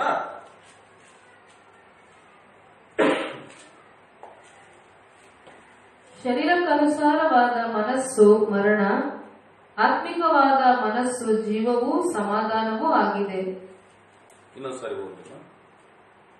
ಶರೀರಕ್ಕನುಸಾರವಾದ ಮನಸ್ಸು ಮರಣ, ಆತ್ಮಿಕವಾದ ಮನಸ್ಸು ಜೀವವೂ ಸಮಾಧಾನವೂ ಆಗಿದೆ.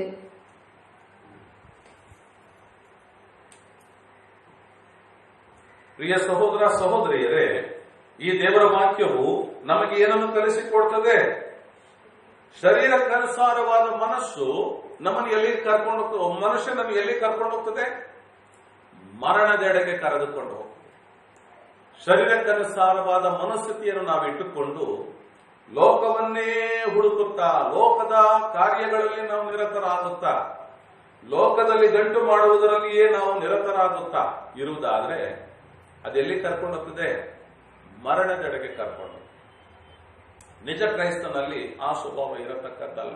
ನಿಜವಾಗಿಯೂ ಹೇಳಿಕೊಳ್ಳಬೇಕಾದರೆ ಒಬ್ಬ ಮನುಷ್ಯ ನಿಜವಾಗಿಯೂ ಅವನು ಕ್ರೈಸ್ತನೇ ಹೌದಾದರೆ ಅವನ ಮನೋಸ್ಥಿತಿಯು ಬಹಳಷ್ಟು ಮಟ್ಟಿಗೆ ಬದಲಾಗಿರ್ತದೆ. ಅದು ಎಲ್ಲಿಗೆ ಕರ್ಕೊಂಡು ಹೋಗ್ತದೆ? ಆತ್ಮಿಕ ಮನಸ್ಸು ಎಲ್ಲಿ ಕರ್ಕೊಂಡು ಹೋಗ್ತದೆ? ಜೀವವೂ ಸಮಾಧಾನವೂ ಆಗಿದೆ. ಆತ್ಮಿಕ ಮನಸ್ಸು. ಶರೀರದಲ್ಲಿ ಒಂದು ಮನಸ್ಸು, ಆತ್ಮಿಕಕ್ಕೆ ಒಂದು ಮನಸ್ಸು. ಇಲ್ಲಿ ಎರಡು ಮನಸ್ಸುಗಳ ಬಗ್ಗೆ ಮಾತನಾಡಿದೆ. ನಾವು ಮಾತನಾಡ್ತೀವಲ್ಲ, ಎರಡು ಮನಸ್ಸುಗಳವರಾಗಿ ಇರ್ಬೇಡ್ರಿ, ಒಂದೇ ಮನಸ್ಸು ಇಡ್ರಿ, ಒಂದೇ ತೀರ್ಮಾನ ಮಾಡ್ರಿ, ಎರಡು ತೀರ್ಮಾನ ಮಾಡ್ಬೇಡ್ರಿ. ಹೇಳ್ಕೊಡ್ತೀವಲ್ಲ ಮಾತಿನಲ್ಲಿ, ಎರಡು ಮನಸ್ಸು ನಮ್ಮಲ್ಲಿರತಕ್ಕದ್ದಲ್ಲ.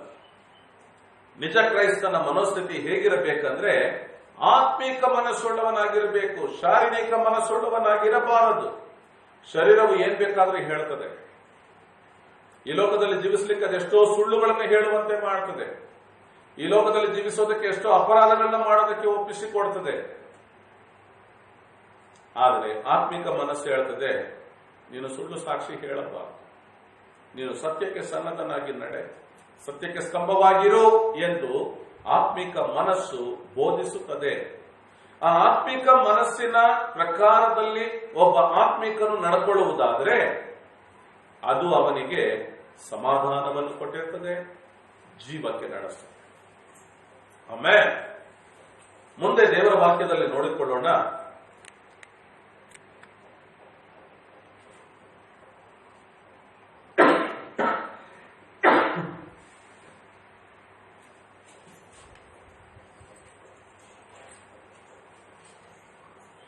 ಕೊನೆಯದಾಗಿ ಒಂದು ವಾಕ್ಯವನ್ನು ನೋಡಿಕೊಳ್ಳೋಣ ಪ್ರಿಯರೇ.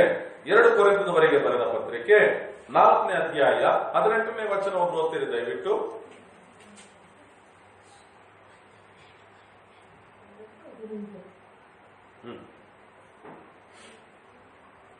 ನಾವು ಕಾಣುವಂತವುಗಳನ್ನು ದೃಷ್ಟಿಸದೆ ಕಾಣದಿರುವಂತವುಗಳನ್ನು ದೃಷ್ಟಿಸುವವರಾಗಿದ್ದೇವೆ. ಯಾಕೆಂದರೆ ಕಾಣುವಂತವುಗಳು ಸ್ವಲ್ಪ ಕಾಲ ಮಾತ್ರ ಇರುವವು, ಕಾಣದಿರುವಂತವುಗಳು ಸದಾ ಕಾಲವೂ ಇರುವವು. ಆಮೇಲೆ ದೇವರ ವಾಕ್ಯವು ನಮಗೆ ಬೋಧಿಸುತ್ತದೆ, ಕಾಣುವಂತವುಗಳು ಸ್ವಲ್ಪ ಕಾಲ ಇರುತ್ತವೆ, ಕಾಣದಿರುವಂತವುಗಳು ಸದಾ ಕಾಲ ಇರುತ್ತವೆ ಎಂಬುದಾಗಿ ಪ್ರಬೋಧಿಸುತ್ತದೆ. ನಾವು ಕಾಣುವಂತವುಗಳನ್ನು ದೃಷ್ಟಿಸದೆ ಕಾಣದಿರುವಂತವುಗಳನ್ನು ದೃಷ್ಟಿಸುವವರಾಗಿದ್ದೇವೆ.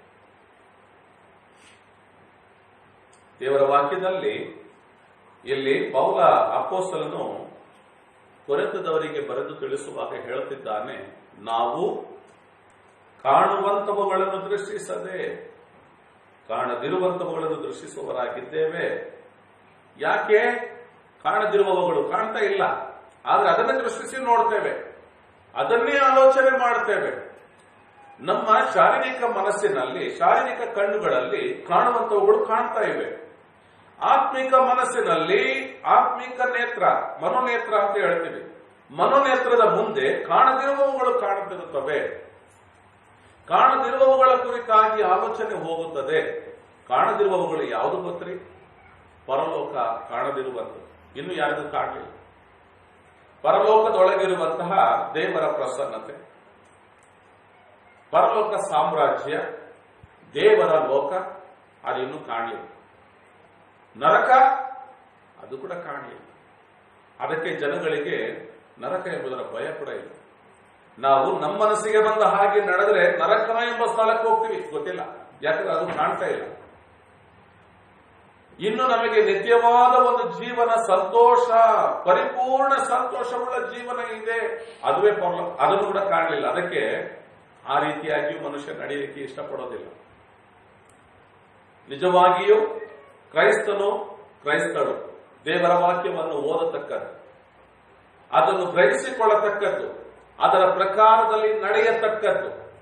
ಬೈಬಲ್ ಪುಸ್ತಕ, ದೇವರ ವಾಕ್ಯವು ಯಾಕೆ ದೇವರು ಮನುಷ್ಯನಿಗೆ ಕೊಟ್ಟಿದ್ದಾರಂದ್ರೆ, ಓದ್ಬಿಟ್ಟು ತಲೆಯಲ್ಲಿ ಜ್ಞಾನ ಬೆಳೆಸ್ಕೊಳ್ಳಿಕ್ಕಂತಲ್ರಿ, ಓದಿ ಗ್ರಹಿಸಿಕೊಂಡು, ಅಂದ್ರೆ ಅದನ್ನು ಅರ್ಥ ಮಾಡಿಕೊಂಡು ಅದರ ಪ್ರಕಾರ ನಡೆದು ಜೀವದಲ್ಲಿ, ನಿತ್ಯ ಜೀವದಲ್ಲಿ ಸೇರಿಕೊಳ್ಳಬೇಕೆಂಬುದಕ್ಕಾಗಿ ಈ ಮಾನವ ಕೋಟಿಗೆ ದೇವರು ಈ ಪವಿತ್ರ ಬೈಬಲ್ ಎಂಬ ಪುಸ್ತಕವನ್ನು ಕೊಟ್ಟಿದ್ದ. ಇದು ಕ್ರೈಸ್ತರಿಗೆ ಪುಸ್ತಕ ಅಂತಲ್ರಿ, ಇದು ಇಂಥ ಧರ್ಮದವರಿಗೆ ಪುಸ್ತಕ ಅಂತಲ್ರಿ. ಲೋಕದಲ್ಲಿ ಹುಟ್ಟಿದ ಪ್ರತಿ ಮಾನವನಿಗೂ ಇದು ದೇವರ ಸಂದೇಶವಾಗಿದೆ. ಇದು ದೇವರ ಪ್ರೀತಿಯನ್ನು ಪ್ರಕಟಪಡಿಸುವ ಪುಸ್ತಕವಾಗಿದೆ. ಸರಿ, ಇಂದು ನಿಮ್ಮ ಕೈಯಲ್ಲಿ, ನನ್ನ ಕೈಯಲ್ಲಿ ಈ ದೇವರ ವಾಕ್ಯವಿದೆ. ನಾವು ಇದನ್ನು ಓದ್ತೇವೆ, ಬೇರೆಯವರು ಇದನ್ನು ಓದಿರೋದಿಲ್ಲ. ಬೇರೆಯವರಿಗೆ ನೂತನ ಜೀವನದಲ್ಲಿ ನಡೀಬೇಕು ಗೊತ್ತಿಲ್ಲ, ಬೇರೆಯವರಿಗೆ ಪರಿಶುದ್ಧವಾಗಿ ಜೀವಿಸಬೇಕು ಗೊತ್ತಿಲ್ಲ, ಶುದ್ಧ ಹೃದಯವುಳ್ಳವರಾಗಿರಬೇಕು ಅದು ಗೊತ್ತಿಲ್ಲ ಬೇರೆಯವರಿಗೆ. ಅವರು ಅವರವರಿಗೆ ತಕ್ಕ ಹಾಗೆ ಸ್ವನೀತಿ, ಅವರದೇ ಅರ್ಥ ಸ್ವಂತ ನೀತಿ ಅಂತ ಇರ್ತದೆ. ಯಾರಿಗೂ ತೊಂದರೆ ಪಡಿಸಬಾರ್ದು, ಯಾರಿಗೂ ಬೈಯಬಾರ್ದು, ಜಗಳ ಮಾಡಬಾರ್ದು, ಯಾರಿಗೆ ನೋವು ಪಡಿಸಬಾರ್ದು, ಅದು ಸ್ವನೀತಿ. ಆದರೆ ಸತ್ಯ ದೇವರು ಯಾರು ಅದು ಗೊತ್ತಿರೋದಿಲ್ಲ ಅವರಿಗೆ. ನಿಮಗೂ ನನಗೂ ಸತ್ಯ ದೇವರಂದ್ರೆ ಯಾರು, ಆ ದೇವರು ಏನನ್ನ ಹೇಳಿದ್ದಾನೆ, ಆ ಹೇಳಿಕೆಗಳ ಪ್ರಕಾರ ನಾವು ನಡೆದರೆ ನಮಗೆ ಏನು ಸಿಗ್ತದೆ, ಇದೆಲ್ಲ ಗೊತ್ತಿದೆ ನಮಗೆ. ನಾವು ನಡೀತಾ ಇದ್ದೇವ್ರಿ. ದೇವರ ವಾಕ್ಯವು ನಮಗೆ ಬೋಧಿಸುವಾಗ ಈ ವಾಕ್ಯದಲ್ಲಿ ಪೌಲನು ಹೇಳುತ್ತಲಿದ್ದಾನೆ, ನಾವು ಕಾಣುವಂತವುಗಳನ್ನು ದೃಷ್ಟಿಸದೆ ಕಾಣದಿರುವಂತವುಗಳನ್ನು ದೃಷ್ಟಿಸುವವರಾಗಿದ್ದೇವೆ. ಯಾಕೆಂದರೆ ಕಾಣುವಂತವುಗಳು ಸ್ವಲ್ಪ ಕಾಲ ಮಾತ್ರ ಇರುವವು, ಕಾಣದಿರುವಂತವುಗಳು ಸದಾ ಕಾಲ ಇರುತ್ತವೆ. ತೆರಿಗೆ ನಾವು ಕೊಲೊಸ್ಸದವರಿಗೆ ಬರೆದ ಪತ್ರಿಕೆಯ 3ನೇ ಅಧ್ಯಾಯದ 1ನೇ ವಚನದ ಕಡೆಗೆ ಹೋಗೋಡ್ರಿ ಪ್ರಿಯರೇ. ಆ ವಾಕ್ಯವನ್ನು ತಿರುಗಿ ನೋಡೋಣ. ಕಾಣದೆ ಇರುವಂತವರು, ಮೇಲಾದವುಗಳು, ಪರಲೋಕದಲ್ಲಿ ಇರುವಂತವುಗಳು, ಕಾಣದೆ ಇರುವಂತವು, ಅವುಗಳು ಸದಾಕಾಲ ಇರುವಂತ. ಅಲ್ಲಿರುವ ದೇವರು ಸದಾಕಾಲ ಜೀವಿಸುವಂತದ್ದು. ಅಲ್ಲಿರುವ ಜೀವನ ಸದಾಕಾಲದ ಜೀವನ. ಇಲ್ಲಿಯ ಜೀವನ ತಾತ್ಕಾಲಿಕ ಜೀವನ. ಇಲ್ಲಿ ನಾವು ಕಾಣುತ್ತಿರುವ ಲೋಕ ತಾತ್ಕಾಲಿಕ ಲೋಕ. ಇಲ್ಲಿರುವಂತಹ ಸೃಷ್ಟಿಗಳು ತಾತ್ಕಾಲಿಕ ಸೃಷ್ಟಿಗಳು. ಲೋಕವು ಅದರಲ್ಲಿರುವಂತವುಗಳೆಲ್ಲವೂ ಗತಿಸಿ ಹೋಗುವವು ಎಂಬುದಾಗಿ ದೇವರ ವಾಕ್ಯವು ಬೋಧಿಸುತ್ತದೆ. ಹಾಗಿರುವಾಗ ಇಲ್ಲಿರುವಂಥದ್ದೆಲ್ಲ ತಾತ್ಕಾಲಿಕ, ಅಲ್ಲಿರುವಂಥದ್ದು ಶಾಶ್ವತವಾದ. ಆದ್ದರಿಂದ ನಿಜ ಕ್ರೈಸ್ತನಾಗಿರುವ ಪ್ರತಿಯೊಬ್ಬ ಮನುಷ್ಯರು ಅವರ ಮನೋಸ್ಥಿತಿ ಹೇಗಿರಬೇಕಂದ್ರೆ ಕಾಣದಿರುವಂತವುಗಳನ್ನು ದೃಷ್ಟಿಸುವ ಸ್ವಭಾವಗಳಾಗಿರಬೇಕು. ಮೇಲಿರುವವುಗಳನ್ನು ಹುಡುಕುವವರಾಗಿರಬೇಕು. ಅಲ್ಲಿ ತಂದೆಯ ಬಲಗಡೆಯಲ್ಲಿ ಕುಳಿತಿರುವ ಕ್ರಿಸ್ತನನ್ನು ನೋಡುವವರಾಗಿರಬೇಕು. ಅಲ್ಲಿ 2ನೇ ವಚನದಲ್ಲಿ ಹೇಳಲ್ಪಡುತ್ತೆ, ಕೊಲೊಸದವರಿಗೆ ಬರೆದ ಪತ್ರಿಕೆಯ 3ನೇ ಅಧ್ಯಾಯದ 2ನೇ ವಚನವು, ಭೂ ಸಂಬಂಧವಾದವುಗಳ ಮೇಲೆ ಅಲ್ಲ, ಮೇಲಿರುವವುಗಳ ಮೇಲೆ ನಿಮ್ಮ ಮನಸ್ಸಿಡಿರಿ. ಕ್ರೈಸ್ತರೇ, ದೇವರ ಮಕ್ಕಳೆಂದು ಹೇಳಿಕೊಳ್ಳುವವರೇ, ನಮ್ಮ ಮನಸ್ಸು ಮೇಲಿರುವವುಗಳ ಮೇಲಿದೆಯಾ ಅಥವಾ ಭೂ ಸಂಬಂಧವಾದವುಗಳ ಮೇಲಿದೆಯಾ? ಈವರೆಗೆ ನಾವು ಕೇಳಿಸಿಕೊಂಡ ದೇವರ ವಾಕ್ಯವಾಗಿ, ನೀನು ದೇವರಿಗೆ ಶಿಷ್ಯನ, ಕರ್ತನಾದ ಯೇಸು ಕ್ರಿಸ್ತ ಹೌದಾ? ನಾ ಹೇಳ್ತಾ ಇದ್ದೆ, ಮತ್ತಾಯನ ಬರೆದ ಸುವಾರ್ತೆ 28ನೇ ಅಧ್ಯಾಯದ 19, 20ನೇ ವಚನದಲ್ಲಿ ಬೋಧಿಸಿರಿ ಎಂದು ಹೇಳುವಾಗ ಬರೀ ಬೋಧಿಸ್ಬಿಟ್ಟು ಬ್ಯಾಪ್ಟಿಸ್ಮ ಕೊಡೋದ ಇಲ್ರಿ. ಅಲ್ಲಿ ಬೋಧಿಸಿರಿ ಎಂಬ ಪದವು ನಾವು ಮೂಲ ಪ್ರತಿಗೆ ಹೋದ್ರೆ ತಲ್ಮದಿಮ್ ಎಂಬುದಾದ ಒಂದು ಪದವು ಅಲ್ಲಿ ಉಪಯೋಗಿಸಲ್ಪಟ್ಟಿದೆ. ತಲ್ಮದಿಮ್ ಅಂತ ಹೇಳಿದ್ರೆ ಅದರ ಅರ್ಥ ಅವರನ್ನು ಬೋಧಿಸಿ ನಡೆಸೋದು, ಅವರನ್ನು ಶಿಷ್ಯರನ್ನಾಗಿ ಮಾಡೋದು, ಅವರಿಗೆ ಕಲಿಸೋದು. ಇದನ್ನೇ ತಲ್ಮದಿಮ್ ಎಂಬ ಪದದಲ್ಲಿ ಹೇಳಲ್ಪಟ್ಟಿದೆ ಮೂಲ ಪ್ರತಿಯಲ್ಲಿ. ಇಲ್ಲಿ ಕೆಲವು ಬೈಬಲ್ ಟ್ರಾನ್ಸ್ಲೇಷನ್ಗಳಲ್ಲಿ ಶಿಷ್ಯರನ್ನಾಗಿ ಮಾಡಿ ಅಂತಿದೆ, ಬೋಧಿಸಿ ಎಂಬುದಾಗಿದೆ. ಆದ್ರೆ ಈ ಎಲ್ಲ ಪದಗಳು ಏನು ಹೇಳುತ್ತಿವೆ ಅಂದ್ರೆ ಕ್ರಿಸ್ತನಿಗೆ ಶಿಷ್ಯರನ್ನಾಗಿ ಮಾಡಿ, ಅಂದ್ರೆ ಕ್ರಿಸ್ತನನ್ನು ಹಿಂಬಾಲಿಸುವವರನ್ನಾಗಿ ಮಾಡಿ ನಂತರ ಬ್ಯಾಪ್ಟಿಸ್ಮ ಕೊಡಬೇಕು. ಹಿಂಬಾಲಿಸುವವರು ಬ್ಯಾಪ್ಟಿಸ್ಮ ತೆಗೆದುಕೊಂಡು, ಸರಿ ನೀವು ಹೇಗೆ ಬ್ಯಾಪ್ಟಿಸ್ಮ ತೆಗೆದುಕೊಂಡಿದ್ದೀರಿ? ನಾನು ಪೂರ್ಣವಾಗಿ ಕ್ರಿಸ್ತನು ಹೇಳುವ ಪ್ರಕಾರದಲ್ಲಿ ನಡೀತೇನೆ ಅಂತ ಹೇಳಿ ಪ್ರಮಾಣೀಕರಿಸಿ ನಿನ್ನ ಪಾಪಗಳನ್ನೆಲ್ಲ ಅರಿಕೆ ಮಾಡಿ ಕರ್ತನ ಬಳಿಯಲ್ಲಿ ಬಿಟ್ಟು ಬಿಡುತ್ತೇನೆ ಎಂದು ಪ್ರಮಾಣೀಕರಿಸಿ ಆತನಿಂದ ಕ್ಷಮಾಪಣೆಯನ್ನು ಹೊಂದಿಕೊಂಡು ಬ್ಯಾಪ್ಟಿಸ್ಮ ತೆಗೆದುಕೊಂಡಿದ್ದೀಯಾ ಅಥವಾ ಬೇರೆ ಏನಾದ್ರೂ ಕಾರಣಕ್ಕಾಗಿ ಬ್ಯಾಪ್ಟಿಸ್ಮ ತೆಗೆದುಕೊಂಡಿದ್ದೀಯಾ? ಒಂದು ಚರ್ಚ್ನಲ್ಲಿ ಹೆಣ್ಣು ಕೊಡೋದಿಲ್ಲ ಅಂದ್ರೆ ಅದನ್ನ ಏನ್ ಮಾಡ್ಬೇಕು? ನೀವು ಬ್ಯಾಪ್ಟಿಸ್ಮ ತೆಗೆದುಕೊಂಡ್ರೆ ಹೆಣ್ಣು ಕೊಡ್ತಾರೆ. ಕೆಲವರ ನಂಬಿಕೆ ನೋಡ್ರಿ ಹೇಗಿದೆ. ಅದಕ್ಕೆ ಏನ್ ಮಾಡ್ತಾರೆ, ಯಾವ್ದೋ ಚರ್ಚ್ನಲ್ಲ ಅಥವಾ ಅದೇ ಚರ್ಚ್ನಲ್ಲಿಯೋ ಆ ಪಾಸ್ಟರ್ ಹತ್ರಕ್ಕೆ ಬ್ಯಾಪ್ಟಿಸ್ಮ. ಈ ಪಾಸ್ಟರ್ ಅವರಿಗೆ ಒಂದು ಕ್ಲಾಸು ಕೊಡಂಗಿಲ್ಲ, ಅವರಿಗೆ ರಕ್ಷಣೆಯ ವಿಷಯ ತಿಳಿಸಿರೋದಿಲ್ಲ, ಅವರಿಗೆ ಬೋಧಿಸಿರೋದಿಲ್ಲ, ಅವರನ್ನ ಶಿಷ್ಯರನ್ನಾಗಿ ಮಾಡಿರೋದಿಲ್ಲ. ಬ್ಯಾಪ್ಟಿಸ್ಮ ಕೊಟ್ಟಿರ್ತಾರೆ. ಸರಿ, ಇವರಿಗೆ ಮದುವೆಗಾಗಿ ಬ್ಯಾಪ್ಟಿಸ್ಮ. ಆ ದೇವರ ವಾಕ್ಯ ಹೇಳ್ತದೆ, ಕ್ರಿಸ್ತನ ಮರಣ, ಹೂಣಲ್ಪಡುವಿಕೆ, ಪುನರುತ್ಥಾನಕ್ಕೆ ಸಾದೃಶ್ಯವಾಗಿರುವ ಬ್ಯಾಪ್ಟಿಸ್ಮದಲ್ಲಿ ಪಾಲುಗಾರಿಕೆ ಹೊಂದಿಕೊಳ್ಳಬೇಕು.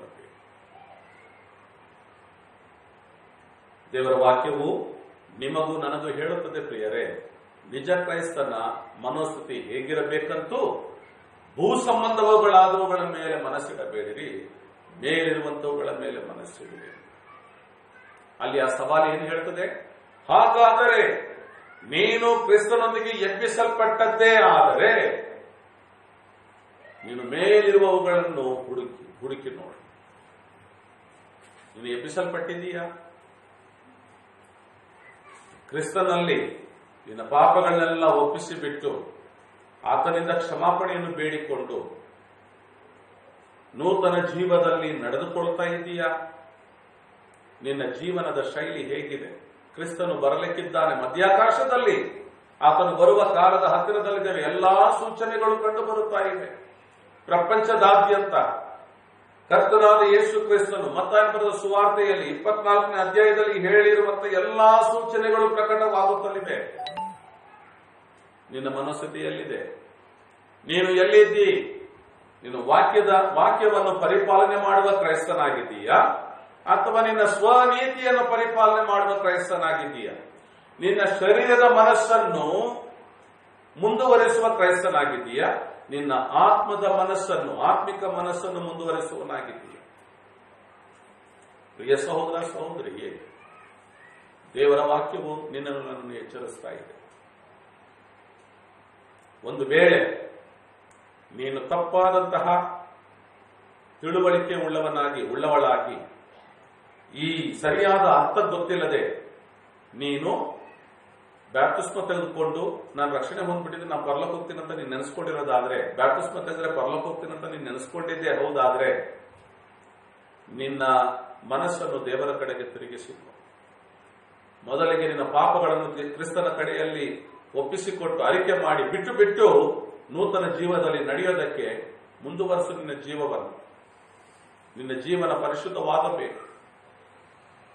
ದೇವರ ವಾಕ್ಯದಲ್ಲಿ ಮಾರ್ಗದ ಬರೆದ ಸುವಾರ್ತೆ 16ನೇ ಅಧ್ಯಾಯದ 16ನೇ ವಚನ ತಿಳಿಸುತ್ತದೆ, ನಂಬಿ ಬ್ಯಾಪ್ಟಿಸ್ಮ ತೆಗೆದುಕೊಂಡ್ರೆ ರಕ್ಷಣೆ ಹೊಂದುವನು, ನಂಬದೆ ಹೋದರೆ ದಂಡನೆಗೆ ಗುರಿಯಾಗುವನೆಂಬುದಾಗಿ. ಬ್ಯಾಪ್ಟಿಸ್ಮ ತೆಗೆದುಕೊಂಡ್ರೆ ರಕ್ಷಣೆ ಹೊಂದೋದಲ್ರಿ, ನಂಬಿ ಬ್ಯಾಪ್ಟಿಸ್ಮ ತೆಗೆದುಕೊಂಡ್ರೆ ರಕ್ಷಣೆ ಹೊಂದ್ತಾನೆ. ನಂಬಿಕೆ ಇಲ್ಲದೆ ಹೋಗಿ ಬ್ಯಾಪ್ಟಿಸ್ಮ ತೆಗೆದುಕೊಂಡ್ರೆ ರಕ್ಷಣೆ ಹೊಂದೋದಲ್ರಿ, ಬ್ಯಾಪ್ಟಿಸ್ಮ ತೆಗೆದುಕೊಂಡ್ರೆ ದಂಡನೆಗೆ ಹೋಗ್ತಾನೆ. ನಿಮ್ಮ ಬೈಬಲ್ ನಲ್ಲಿ ತೆಗೆದುಕೊಂಡು ಓದಿ ನೋಡಿ. ನಿನ್ನ ಆತ್ಮವನ್ನು ನಷ್ಟಪಡಿಸಿಕೊಳ್ಳಬೇಡ, ಕ್ರೈಸ್ತನೆಂದು ನೆನೆಸಿಕೊಂಡು ನೀನು ಮೋಸಪಡಿಸಿಕೊಳ್ಳಬೇಡ. ನಾನು ಇಷ್ಟು ವರ್ಷದ ಕ್ರೈಸ್ತನಾಗಿರೋದು ಪರಲೋಕ ಹೋಗ್ತೇನೆ ಅಂತ ನೆನೆಸಿಕೊಂಡು ದೇವರ ವಾಕ್ಯದ ಪ್ರಕಾರದಲ್ಲಿ ನಿನ್ನ ಜೀವನ ಇಲ್ಲದಿರುವಾಗ ನೀನು ಖಂಡಿತವಾಗಿ ನರಕಕ್ಕೆ ಹೋಗ್ತಿ. ನೀನು ಒಂದು ಸಾರಿ ನರಕಕ್ಕೆ ಹೋದ್ರೆ ಅಲ್ಲಿಂದ ಎದ್ದು ಬರಲಿಕ್ಕೆ ಅವಕಾಶವೇ ಇಲ್ಲ. ಒಂದೇ ಜೀವನ, ಒಂದೇ ಸಾರಿ ಸಾಯುವುದು, ನಂತರ ನ್ಯಾಯ ತೀರ್ಪು, ಆಮೇಲೆ ನ್ಯಾಯ ತೀರ್ಪು. ದೇವರ ವಾಕ್ಯ ಹೇಳ್ತದೆ. ನೀನು ಸಿದ್ಧಪಡಿಸಿಕೊ, ನೀನು ಸರಿಪಡಿಸಿಕೊ, ನಿನ್ನ ಮನೋಸ್ಥಿತಿಯನ್ನು ವಾಕ್ಯಕ್ಕನುಸಾರ ತಿರುಗಿಸಿಕೊ, ನೂತನ ಜೀವದಲ್ಲಿ ನಡೆಯೋದಕ್ಕೆ ನಿನ್ನ ಒಪ್ಪಿಸಿಕೊಡು. ಕರ್ತನು ನಿನ್ನನ್ನು ಆಶೀರ್ವದಿಸ್ತಾನೆ. ಈ ವಾಕ್ಯಗಳನ್ನು ಕೇಳಿಸಿಕೊಂಡು ನೀವು ಯಾರೇ ಆಗಿದ್ದರೂ ಸರಿ, ನೀವು ಈ ವಾಕ್ಯದ ಪ್ರಕಾರದಲ್ಲಿ ನಿಮ್ಮನ್ನು ತಿರುಗಿಸಿಕೊಳ್ಳೋದಾದರೆ ಖಂಡಿತವಾಗಿ ಈ ವಾಕ್ಯಗಳ ಮೂಲಕವಾಗಿ ನೀವು ನಿಮ್ಮ ಕುಟುಂಬಗಳು ಆಶೀರ್ವದಿಸಲ್ಪಡುವಿರಿ. ಒಂದು ವೇಳೆ ನಿಮಗಿದರಲ್ಲಿ ಮನಸ್ಸಿಲ್ಲವಾದರೆ ಅದು ನಿಮಗೆ ದುರ್ಭಾಗ್ಯವೇ ಆಗಿರುತ್ತದೆ. ಯಾಕೆಂದರೆ ಇದು ಭೂಮಿಗೆ ಸಂಬಂಧಪಟ್ಟ ತಾತ್ಕಾಲಿಕ ಜೀವನದ ಕುರಿತಾದ ಪಾಠವಲ್ಲ, ಇದು ನಿತ್ಯ ಜೀವನದ ಕುರಿತಾದ ಸತ್ಯ ಪಾಠವಾಗಿದೆ. ಆದ್ದರಿಂದ ಪ್ರಿಯ ಸಹೋದರ ಸಹೋದರಿ, ನಿನ್ನ ಮನೋಸ್ಥಿತಿಯನ್ನು ಬದಲಾಯಿಸಿಕೊಂಡು ನೀವು ದೇವರ ಕಡೆಗೆ ತಿರುಗಿಕೊ. ದೇವರು ನ್ಯಾಯ ತೀರಿಸುವ ಆತನಾಗಿದ್ದ. ಆತನ ಮುಂದೆ ರಟ್ಟಾಗದ ಗುಟ್ಟೊಂದು ಇಲ್ಲ. ಆತನ ಮುಂದೆ ಎಲ್ಲವೂ ಬಟ್ಟ ಬಯಲಾಗಿದೆ. ನೀನು ನ್ಯಾಯ ತೀರಿಸುವ ದೇವರ ನ್ಯಾಯ ತೀರ್ಪಿನಿಂದ ನೀನಾಗಲಿ ನಾನಾಗಲಿ ತಪ್ಪಿಸಿಕೊಳ್ಳಲಿಕ್ಕೆ ಸಾಧ್ಯವೇ ಇಲ್ಲ. ವಾಕ್ಯಕ್ಕನುಸಾರ ನಡೆದರೆ ದೇವರು ನಿನ್ನನ್ನು ನನ್ನನ್ನು ಮೆಚ್ಚುವಾತನಾಗಿದ್ದಾನೆ, ನಿನ್ನನ್ನು ನನ್ನನ್ನು ತನ್ನ ಸಾಮ್ರಾಜ್ಯದಲ್ಲಿ ಸೇರಿಸಿಕೊಳ್ಳುವಾತನಾಗಿದ್ದಾನೆ. ಆ ಸಾಮ್ರಾಜ್ಯವು ಸದಾಕಾಲ ಇರುವಂತದ್ದಾಗಿದೆ. ಕಾಣದಿರುವವುಗಳು ಸದಾಕಾಲ ಇರುವಂತವು. ಕಾಣುವ ಈ ಲೋಕ ತಾತ್ಕಾಲಿಕವಾದ, ತಾತ್ಕಾಲಿಕ ಜೀವನಕ್ಕಾಗಿ, ತಾತ್ಕಾಲಿಕ ಸಂತೋಷಕ್ಕಾಗಿ, ತಾತ್ಕಾಲಿಕ ಆಡಂಬರಕ್ಕಾಗಿ, ತಾತ್ಕಾಲಿಕ ಜೀವನದ ಡಂಬಕ್ಕಾಗಿ ಶಾಶ್ವತ ಜೀವನವನ್ನು ನಷ್ಟಪಡಿಸಿಕೊಳ್ಳಬೇಡ. ನಿನ್ನ ಮನೋಸ್ಥಿತಿಯನ್ನು ಬದಲಾಯಿಸಿಕೊಂಡು ದೇವರ ಬಳಿಗೆ ನಿನ್ನನ್ನು ಒಪ್ಪಿಸಿಕೊಂಡು ದೇವರನ್ನ ಆಶೀರ್ವದಿಸಲು ಸಮಯದಲ್ಲಿ ನಾವು ತಲೆಗಳನ್ನು ತಗ್ಗಿಸಿ ಪ್ರಾರ್ಥನೆ ಮಾಡಿಕೊಳ್ಳೋಣ. ನಮ್ಮನ್ನು ಅತ್ಯಧಿಕವಾಗಿ ಪ್ರೀತಿ ಮಾಡಿದ ನಮ್ಮ ಪರಲೋಕದ ಪರಿಶುದ್ಧ ತಂದೆಯಾದ ದೇವರೇ, ಈ ಸಮಯದಲ್ಲಿ ಒಬ್ಬ ನಿಜ ಕ್ರೈಸ್ತನ ಮನೋಸ್ಥಿತಿ ಹೇಗಿರಬೇಕು ಎಂಬುದರ ಕುರಿತಾಗಿ ನನಗೂ ನಮಗೂ ಕೇಳಿಸಿಕೊಳ್ಳುತ್ತಿರುವ ಪ್ರತಿಯೊಬ್ಬರಿಗೂ ನಿಮ್ಮ ವಾಕ್ಯಗಳ ಮೂಲಕ ಪವಿತ್ರಾತ್ಮನೇ ನೀವು ಕಲಿಸಿಕೊಟ್ಟದಕ್ಕಾಗಿ ನಿಮಗೆ ಸ್ತೋತ್ರ. ಇದನ್ನು ತಿಳಿದಿರುವ ಒಬ್ಬರಾದರೂ ನಾಶನದ ಹಾದಿಯಲ್ಲಿ ಓಡುತ್ತಾ ಮುಂದೆ ಇರುವಂತಹ ಬೆಂಕಿ ಗಂಧಕಗೊಳಿರುವ ಕೆರೆಯಲ್ಲಿ ಬೀಳದ ಹಾಗೆ, ಆ ನರಕದ ಭಯಂಕರವಾದ ಯಾತನೆಗೆ ಒಳಪಡದ ಹಾಗೆ, ನಿತ್ಯ ಕಾಲ ಅಲ್ಲಿಯ ಬೆಂಕಿ ಆರದು, ಅಲ್ಲಿಯ ಹುಳವು ಸಾಯದು ಎಂಬುದಾಗಿ ಹೇಳಿರುವಂತಹ ಆ ನರಕದ ಉಪಾಧಿಯಲ್ಲಿ ಸಿಲುಕಿಕೊಳ್ಳದ ಹಾಗೆ ಕರ್ತನೆ ಕೇಳಿಸಿಕೊಳ್ಳದಂತ ಪ್ರತಿಯೊಬ್ಬರಿಗೂ ಮನಸ್ಥಿತಿಯನ್ನು ಬದಲಾಯಿಸಿ ಕಾಣುತ್ತಿರುವಂತವುಗಳ ಮೇಲೆ ಮನಸ್ಸಿಡದೆ, ಭೂ ಸಂಬಂಧವಾದವುಗಳ ಮೇಲೆ ಮನಸ್ಸಿಡದೆ, ಕಾಣದಿರುವಂತವುಗಳಾಗಿರುವ ಪರಲೋಕ ಸಾಮ್ರಾಜ್ಯದ ಮೇಲೆ ಮನಸ್ಸಿಟ್ಟು, ದೇವರೇ ಭೂ ಸಂಬಂಧವಾದವುಗಳ ಮೇಲೆ ಮನಸ್ಸಿಡದೆ ಮೇಲಾದವುಗಳ ಮೇಲೆ ಮನಸ್ಸಿಟ್ಟು ಪರಲೋಕ ಸಾಮ್ರಾಜ್ಯದಲ್ಲಿ ನಿತ್ಯ ಜೀವನದಲ್ಲಿ ಸೇರ್ಪಡೆಯಾಗುವುದಕ್ಕೆ ನಾನು ಏನು ಮಾಡಬೇಕು ಎಂಬುದರ ವಿಷಯದಲ್ಲಿ ಆಸಕ್ತಿಯಾಗಿ ತಿಳಿದುಕೊಂಡು ರಕ್ಷಣೆ ಹೊಂದಿಕೊಂಡು ತಮ್ಮ ಪಾಪಗಳನ್ನ ಅರಿಕೆ ಮಾಡಿ ಬಿಟ್ಟು ಬಿಟ್ಟು ರಕ್ಷಣೆ ಹೊಂದಿ ನಿನ್ನ ರಾಜ್ಯದಲ್ಲಿ ಪ್ರವೇಶಿಸಲಿಕ್ಕೆ ಆಗುವಂತೆ ಸಹಾಯ ಮಾಡುತ್ತಾನೆ. ಕೇಳಿಸಿಕೊಂಡ ಪ್ರತಿಯೊಬ್ಬರನ್ನು ಆಶೀರ್ವದಿಸಲಿ, ಅವರ ಕುಟುಂಬಗಳನ್ನು ಆಶೀರ್ವದಿಸಲಿ. ಯಾರ್ಯಾರು ದುಃಖದಲ್ಲಿಯೂ ಕಣ್ಣೀರಿನಲ್ಲಿಯೂ ವ್ಯಾಧಿಗಳಲ್ಲಿಯೂ ವೇದನೆಗಳಲ್ಲಿಯೂ ಇಂದು ಇರುವಂತಹ ಈ ಕೊರೋನಾ ಎಂಬಂತ ಪರಿಸ್ಥಿತಿಯಲ್ಲಿ ಸಿಲುಕಿಕೊಂಡು ಕುಟುಂಬಗಳಲ್ಲಿ ಛೇದಿಸಲ್ಪಟ್ಟವರಾಗಿ ವಿಭಾಗಿಸಲ್ಪಟ್ಟವರಾಗಿ ಯಾರೆಲ್ಲ ಬಾಧೆ ಪಡುತ್ತಿದ್ದಾರೆ ಅಂತವರುಗಳಿಗೆ ಕರ್ತನೆ ಅವರ ಮನೋನೇತ್ರಗಳನ್ನ ತಲೆಯ ಮಾಡಿ ನಿಮ್ಮ ಕಡೆಗೆ ಸೆಳೆದುಕೊಳ್ಳ್ರಿ. ನೀವು ಕೊಡುವ ಪಾಪದ ದಂಡನೆಯ ಆ ಒಂದು ದಂಡನೆಯಿಂದ ಬಿಡುಗಡೆಯಾಗುವಂತಹ ರಕ್ಷಣೆಯನ್ನು ಹೊಂದಿಕೊಳ್ಳಿಕ್ಕಾಗುವ ಹಾಗೆ, ನೀನು ಸತ್ಯ ದೇವರು ನಿತ್ಯನಾದ ತಂದೆ ಎಂಬುದನ್ನು ತಿಳಿದುಕೊಳ್ಳಿಕ್ಕಾಗುವ ಹಾಗೆ ಅವರಿಗೆ ಕನಿಕರಿಸಲು ನಿನ್ನಲ್ಲಿ ಬೇಡಿಕೊಳ್ಳುತ್ತೇನೆ. ಕುಟುಂಬಗಳು ದುಃಖದಲ್ಲಿಯೂ ವೇದನೆಯಲ್ಲಿಯೂ ಆರ್ಥಿಕ ಬಿಕ್ಕಟ್ಟುಗಳಲ್ಲಿಯೂ ಅನ್ನ ಆಹಾರಕ್ಕೆ ತವಕ ಪಡುತ್ತಲಿದ್ದಾರೆ. ಕರ್ತನೆಯನ್ನು ಕನಿಕರಿಸಿ ಅವರಿಗೆ ಸಹಾಯ ಮಾಡಬೇಕಾಗಿ ಬೇಡಿಕೊಟ್ಟು. ಕರ್ತನೆ, ನನ್ನ ದೇಶವನ್ನು ನಿನ್ನ ಕೈಗಳಿಗೆ ಒಪ್ಪಿಸಿಕೊಡುತ್ತೇನೆ. ಈ ನನ್ನ ಭಾರತ ದೇಶದ ಜನತೆಯು ನಿನ್ನ ಮಕ್ಕಳಾಗಿ ಮಾರ್ಪಟ್ಟು ನಿನ್ನ ನಿತ್ಯ ಸಾಮ್ರಾಜ್ಯವಾಗಿರುವ ಪರಲೋಕ ಸಾಮ್ರಾಜ್ಯಕ್ಕೆ ಸೇರ್ಪಡೆಯಾಗಲಿಕ್ಕಾಗುವಂತೆ ಪ್ರತಿಯೊಬ್ಬರ ಮನೋನೇತ್ರಗಳನ್ನು ಕರೆಯ ಮಾಡಿ ನಿಮ್ಮ ನಾಮವನ್ನು ಮಹಿಪಡಿಸಿಕೊಂಡು ಬೇಡಿಕೊಟ್ಟು. ಆಶೀರ್ವದಿಸಿರಿ, ಕೃಪೆ ತೋರಿಸಿರಿ. ನಮ್ಮ ಕರ್ತನ ಮುದ್ದೋಡೆಯನಾಗಿರುವ ಯೇಸು ಕ್ರಿಸ್ತನ ಮುಖಾಂತರ ಬೆಳೆದು ಪರಿಶುದ್ಧ ತಂದೆ, ನನ್ನ ಮನವೇ ಯೆಹೋವನನ್ನು ಕೊಂಡಾಡು, ನನ್ನ ಸರ್ವೇಂದ್ರಗಳ ಪವಿತ್ರ ನಾಮವನ್ನು ಕೀರ್ತಿಸು. ನನ್ನ ಮನವೇ ಯೆಹೋವನನ್ನು ಕೊಂಡಾಡು, ಆತನು ಮಾಡಿದ ಉಪಕಾರಗಳಲ್ಲಿ ಒಂದನ್ನು ಮರೆಯದಿರು. ಆಮೇಲೆ ನಮ್ಮ ತಂದೆಯಾದ ದೇವರ ಪ್ರೀತಿಯು, ಕರ್ತನಾದ ಯೇಸು ಕ್ರಿಸ್ತನ ಕೃಪೆಯು, ಪರಿಶುದ್ಧಾತ್ಮನ ನೆನಪಿಯು ಸಹವಾಸವು ಎಂದು ಎಂದು ಸದಾ ಕಾಲಗಳಲ್ಲಿ ನಿಮ್ಮೆಲ್ಲರೊಂದಿಗಿರಲಿ. ಆಮೇಲೆ ದೇವ ನಿಮ್ಮೆಲ್ಲರನ್ನು ಆಶೀರ್ವದಿಸಲೆಂದು ಹಾರೈಸ್ತಾ ಈ ಸಮಯವನ್ನು ಮುಕ್ತಾಯಪಡಿಸ್ತೇನೆ.